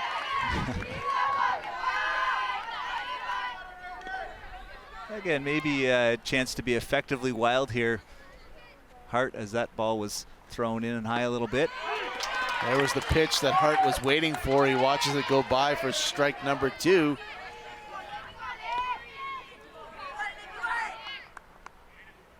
Here's the payoff pitch from Hallett, and that one fouled right back at his own dugout. Stays alive. Hart did have the first RBI for his team in this game after Sam Kennedy getting on base. The sac fly to right field in the 1st inning. The first time we've seen him in the 3rd inning not hit a ball out of the infield when he popped up to the shortstop. Here's the 3-2. And a swing up high, and Hart goes down swinging. Hart chasing that one high and outside, rolls his eyes back in his head. Can't believe he swung and missed on that one. Here's the home run hitter Owen Cameron hit his home run, his last plate appearance to left center field. Let's see what he can do here against Hallett. And you know Hallett wants to get one back. I love what Hallett's done in this game so far. When he came in, the 2 strikeouts in that inning that he came in, another strikeout in the 4th inning for him, and then finally striking out Hart there as well. Phenomenal job. That pitch was outside, so 2 balls thrown from Aiden Hallett to Owen Cameron in this at bat so far. Here's the 2-0. Pitch right down the middle. It took a little velocity off of that one, and it might have crossed Cameron up a little bit. Exactly. He's got his ball that'll tail into the right a little bit, and then that one that took a little bit of a dip in the strike zone. 2-1 the count. Cameron gets a piece of that one. Evens the count at 2 apiece. This would be huge if Hallett can go 1-2-3 here in the bottom of the 5th inning. Yeah, you're facing the middle of the lineup here. Nick Hart is so dangerous, one of the best hitters in this tournament. Owen Cameron and Austin McInnes. If McInnes does, in fact, bat in the 3rd spot in this part of the order. Big pitch right here. That's a ball, good eye from Owen Cameron, and now the count is full at 3-2. And that's been a bad spot for them in that 6th spot in the order now. 2 strikeouts looking there. He lays off that high pitch. And down to first base goes Owen Cameron. That's the first walk we've seen by Aiden Hallett today. He has been effective and in the strike zone, sorry. So it won't be Austin McInnes, it will be Elliot Titus. Elliot Titus striking out looking in his last at-bat, his only at-bat. Titus's numbers on the year so far, .315 average, .390 on-base percentage. No home runs for him, 15 RBIs, 17 runs. Swings and misses on that pitch. And quickly, Hallett ahead, 0-2. Titus has 5 walks and 19 strikeouts, and that 19 strikeouts leads his team. That's a high total. Here's the 0-2. A swing and a miss for strike number 3. Hallett challenging Titus and wins that battle between the 2 pitchers. If East Nepean goes on to win this game, Aiden Hallett, wow, picking up the team, putting him on your shoulders. What a performance he's had out on the mound.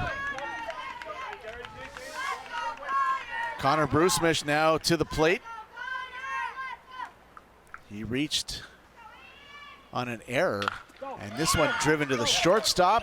Easy flip over to the second baseman for out number 3. So a huge inning there for East Nepean, not allowing any runs and hanging on to this 1-run lead as we head to the final inning here in semifinal number 2. Who will come out on top to face the Ancaster Diamondbacks in tomorrow's final, which will be live on Rogers TV 22 and 23. Catch that in English and French tomorrow at 4:30. For pitcher Aiden Hallett of the Eagles, 17 pitches for a pitch count of 48. You heard it there, 17 pitches, so he's at 48. Doesn't matter. The only number you're keeping him under today is that 85. He has been so effective coming out in that inning with 2 strikeouts swinging. You struck out Nick Hart, phenomenal, and Elliot Titus gave up only that 1 walk to Owen Cameron. I mean, Owen Cameron, he's done everything today. The single in the 1st inning, and then in the 3rd inning, that giant home run. So I don't mind that walk at all. But then the ground out there to the shortstop to finish that inning. What a job. Well, you can see there East Nepean on your monitor getting ready now to come to the plate here in the top of the 6th inning. Elliot Titus on the mound, throwing some hard strikes right there to Nick Hart in his warm-up pitches.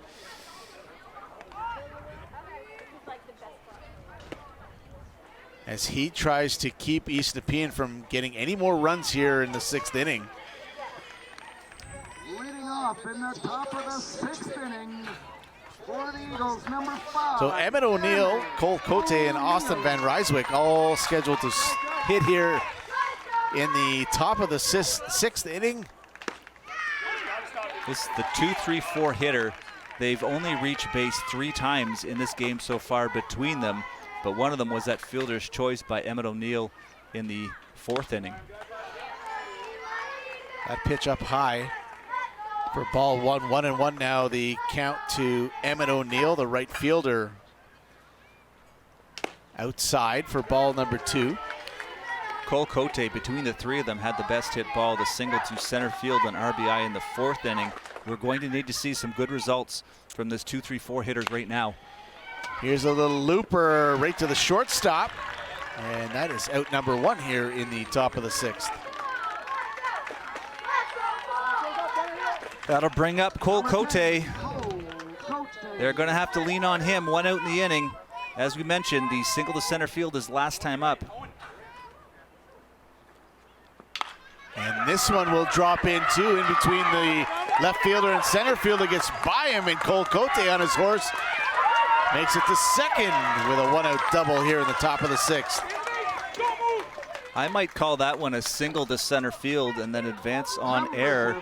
That ball should have been picked up, just bobbling a little bit out there in center field. Brokop, first of all, when he tried to grab it with his glove, and then second of all, when he tried to pick it up with his hand to throw the ball in. So a single to center, advance on air. We'll get Owen Amadio will come into pinch run for Cole Cote. Austin Van Ryswick now at the plate with a man on second base.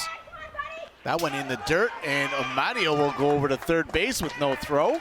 Nice hustle by Amadio there. Last time he was on the diamond pinch running, he was hit into the fielder's choice. He was out at second base, the runner out at second base, but gets to third base here. And out comes Luke now to talk to his team and settle them down. They're still in this game, but they need these runs to stop. And we saw this in the game, Ottawa West against Perth, when Elliot Titus tried to really overthrow and really throw it hard in there. He would lose control, and that's what you saw in that last pitch. Really tried to overpower Van Ryswick and threw it in the dirt. Impossible for the catcher really to stop that one, keep it in front of him, and allowed Amadio to get down to third base. And I know you have faith in Titus here. He did have a rough time out last time we saw him, but he's a phenomenal pitcher for his team. But this is, again, where you might consider keeping Sam Kennedy on the diamond, even though he can't pitch tomorrow, just to win this game. Here's the pitch from Titus, and a good cut there from Van Ryswick.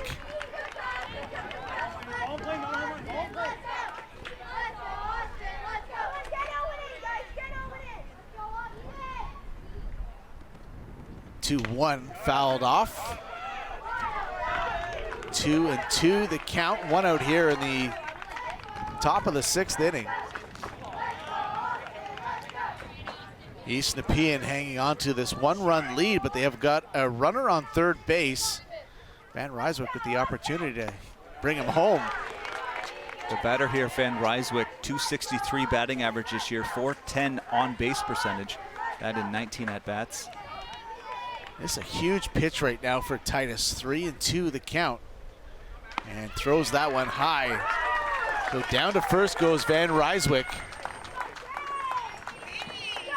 Runners at first and third here. We'll see Van Ryswick take second base early in this count.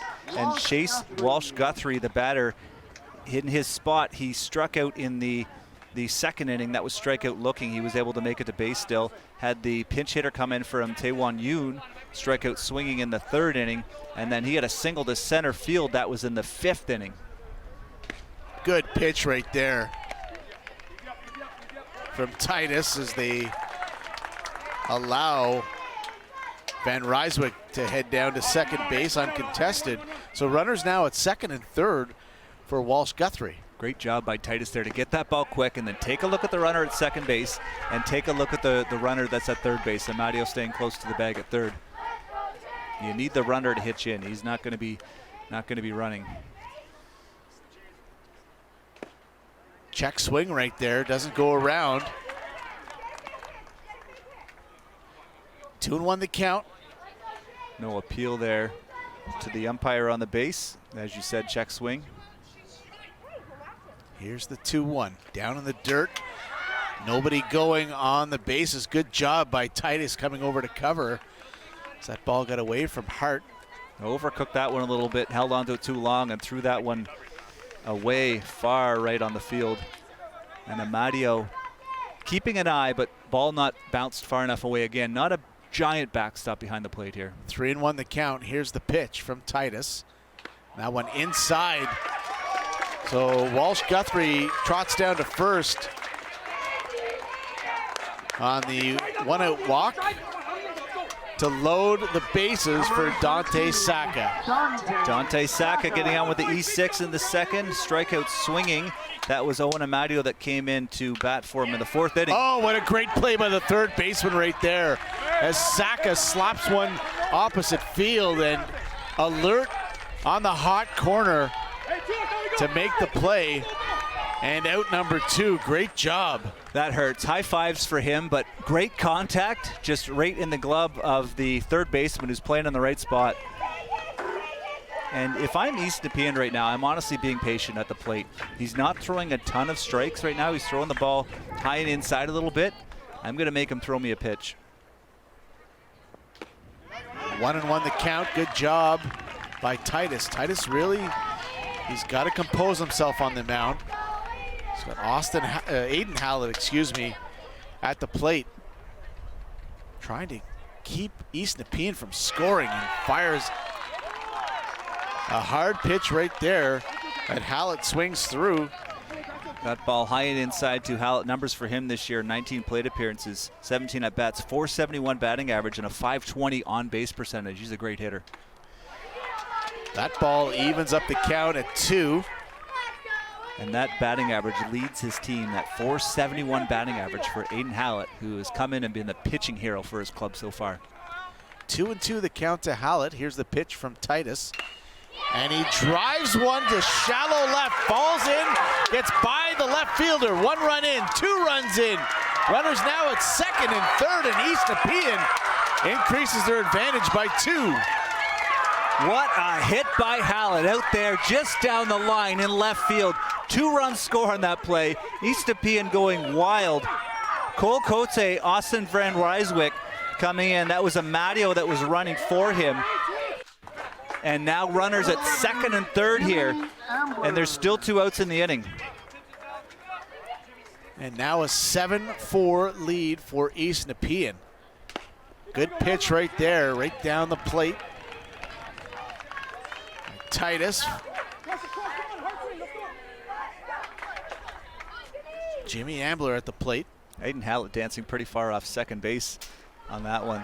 That one in the dirt. Titus into cover. Again, not a big backstop, so you have to be pretty sure the ball's got to be bouncing up the first or third base line if you're going to run home here.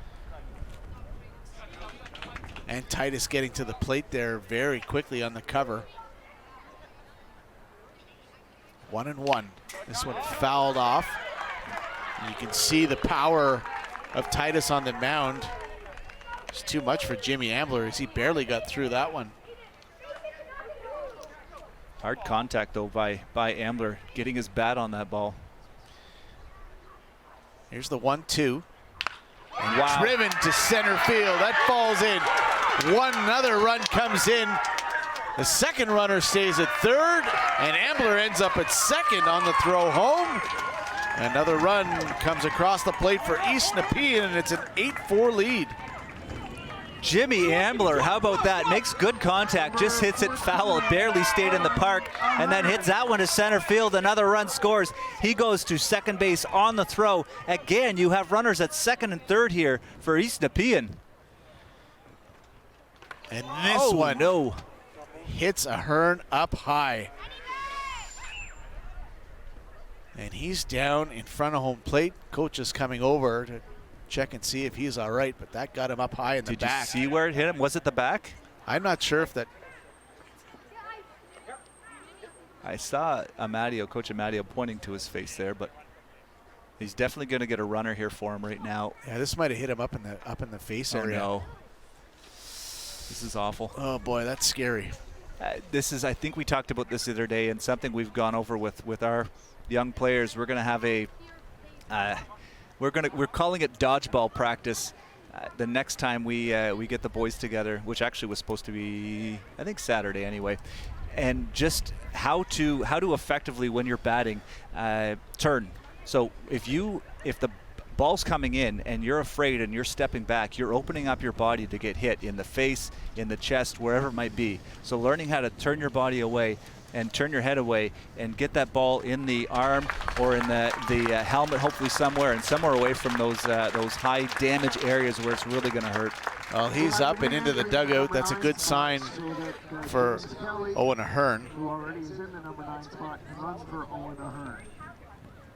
So James Kelly will take the place of Owen Ahern. So that works well. There you see it coming and hits him, I don't know, in the helmet maybe? I don't know. But James Kelly, that's his spot in the lineup. Owen Ahern was batting there for him, so James Kelly's going to go to the base to run for him now. So a hit by pitch. Just hoping that Ahern is okay here. So a hit by pitch allows now the Eagles to have the bases loaded once again. It looks like he's still in the bench area, Colin.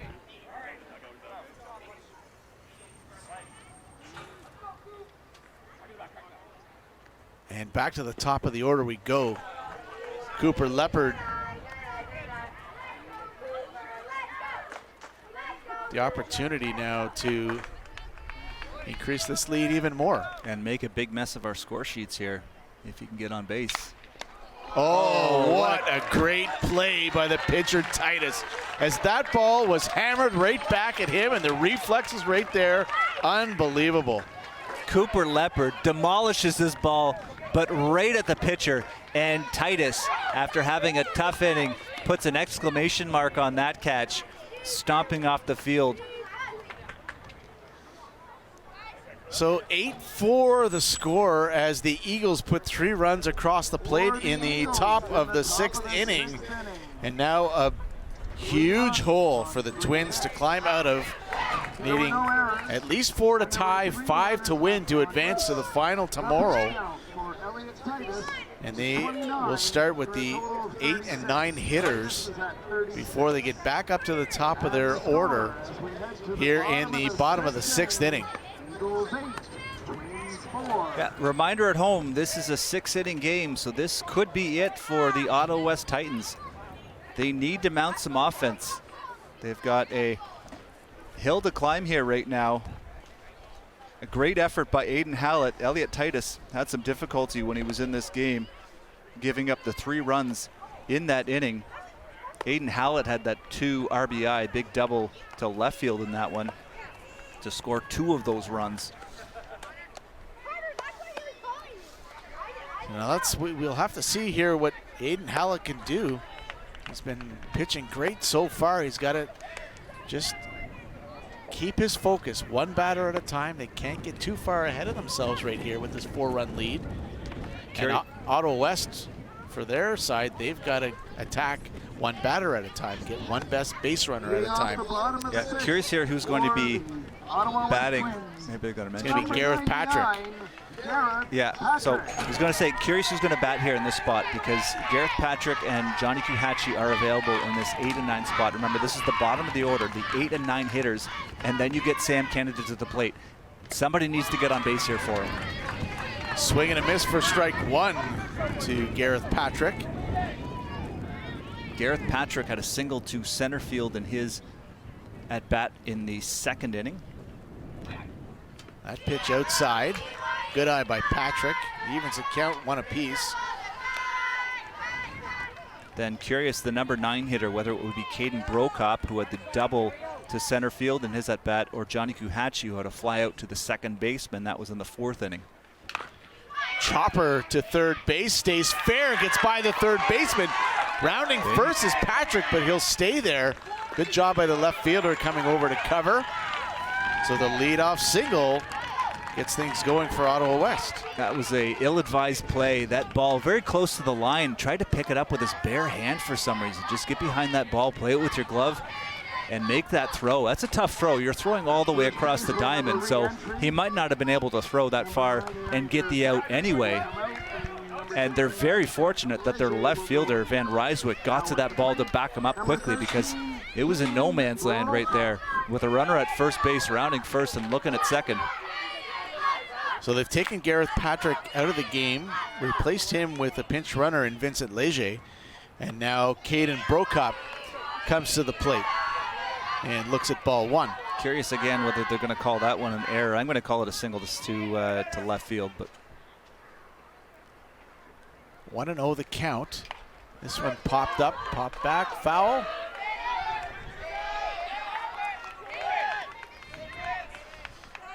Ball and a strike to Caden Brokop, the number 9 hitter in the order for Ottawa West. Vincent Leger, the pinch runner at first base. His run, nor Brokop's run really count. This one will go foul. But Ottawa West needs to somehow rally here in the bottom of the 6th inning. Yeah, Ottawa West doing what they're supposed to do. I said so far, one of these batters got to get on base for Sam Kennedy, and they've done that already. Now let's make it 2.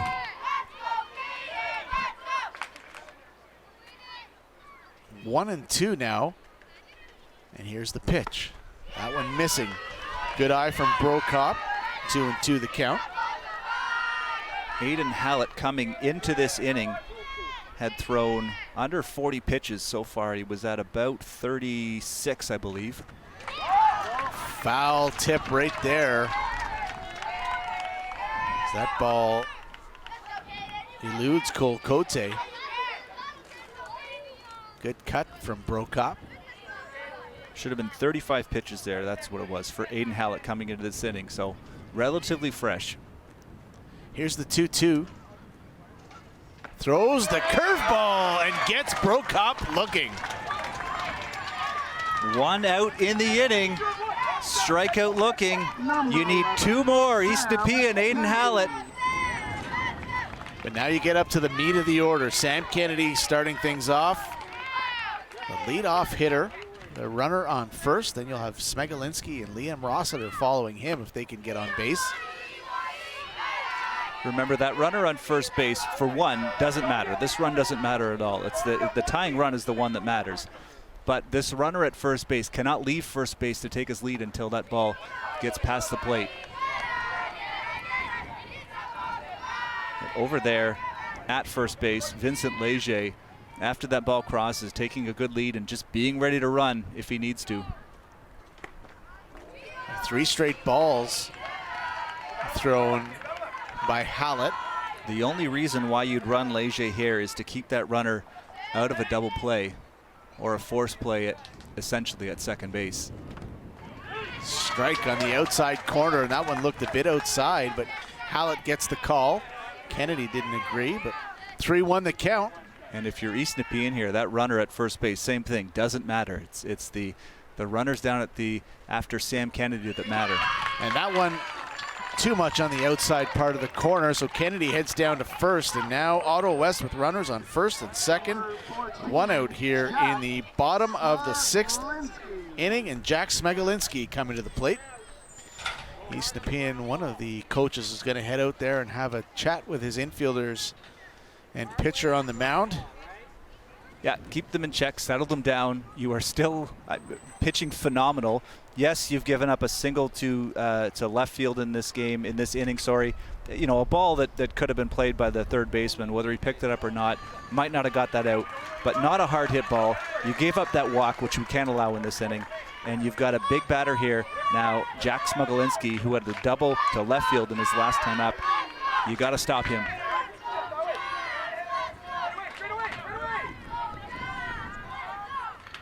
Smegolinski hit a double in his last plate appearance. Looks at that one go by him on the outside corner. Smegolinski, 400 batting average so far this year in the tournament, a .313 average. Here's the 1-0 from Hallett to Smegolinski. There's a swing, good swing right there, gets a good piece of it. Pair that for Smegolinski with a .450 on-base percentage. 5 RBIs, 6 runs, 2 walks, and 5 strikeouts. That 5 strikeouts leads his team, and that's in the tournament. And the last time I said that, he actually struck out the batter. Inside right there, chance for maybe two, but they get the force out at second. Smegalinski reaches on the fielder's choice. Strikeout doesn't happen there. Fielder's choice, 6-4. Can't turn the double play, but most importantly, get that ball out of your glove and get it to the second baseman, get the out. You have 2 out in an inning where you have a giant lead in a tournament that is huge for these kids. Now Liam Rossiter, potentially the final out for Ottawa West. Hallett doing a great job on the mound as the host East Nepean Eagles try and prove their worth by getting to tomorrow's championship final, losing in the district final to this Ottawa West team, trying to exact a measure of revenge as this one is just out of the reach of the first baseman, James Kelly over there at first. Fans yelling at him to climb the fence there maybe. That ball a little bit out of his reach, probably 3 feet too high for him. 0-1 the count to Liam Rossiter. And here's the pitch from Hallett. Outside for ball number 1. If you're the outfield right now, they are relatively deep. You are trying to play no doubles defense right now. Keep that ball in front of you. A ball and a strike to Rossiter. That one, a strike called. Strike number 2, and now Ottawa West down to their final strike. Most trying to importantly, stay alive. Outs, outs, outs. That's all you need. They'll take it any way they can get it. Outside. And if East Nepean wins this, if they're able to retire Liam Rossiter here, the first time this year these two teams have faced each other where it hasn't been decided by 1 run. Oh, Rossiter just gets a piece of that one to stay alive and keep his team alive. Another chance to get on base. Here's the 2-2 from Hallett.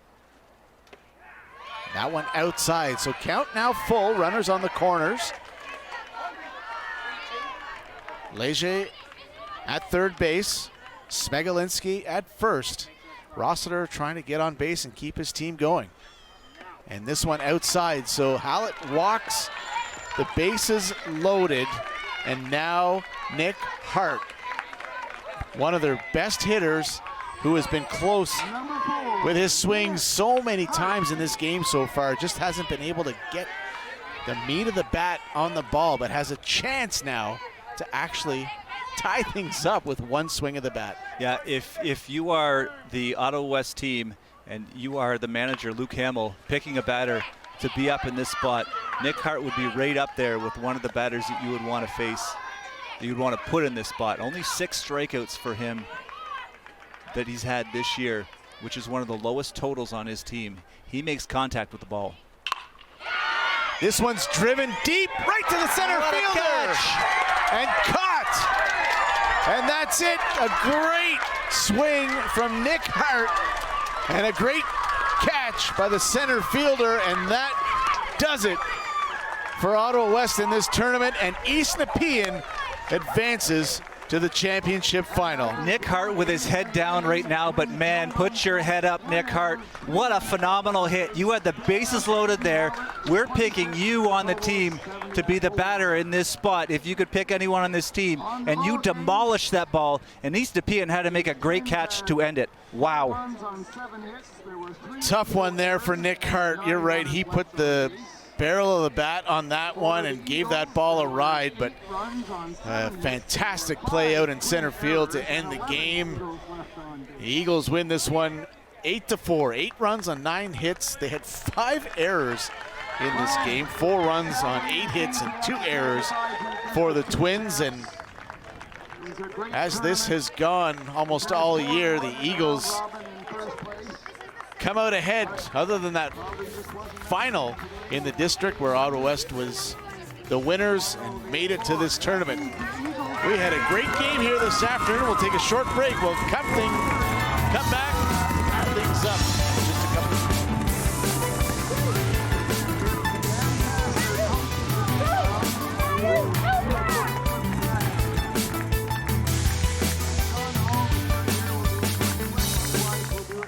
before the game.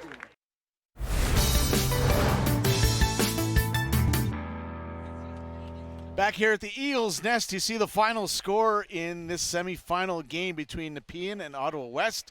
Nepean coming out victorious, scored those 3 runs in the top of the 6th, but Ottawa West had a great chance in the bottom of the 6th with the bases loaded and Nick Hart at the plate and gave that ball a ride, but just not enough. And the East Nepean center fielder made a great catch to close this one out. What a great game, Brett. Phenomenal. I'd give you the pitch count numbers for Aiden Hallett, but it doesn't matter. Him and Saka are not pitching tomorrow.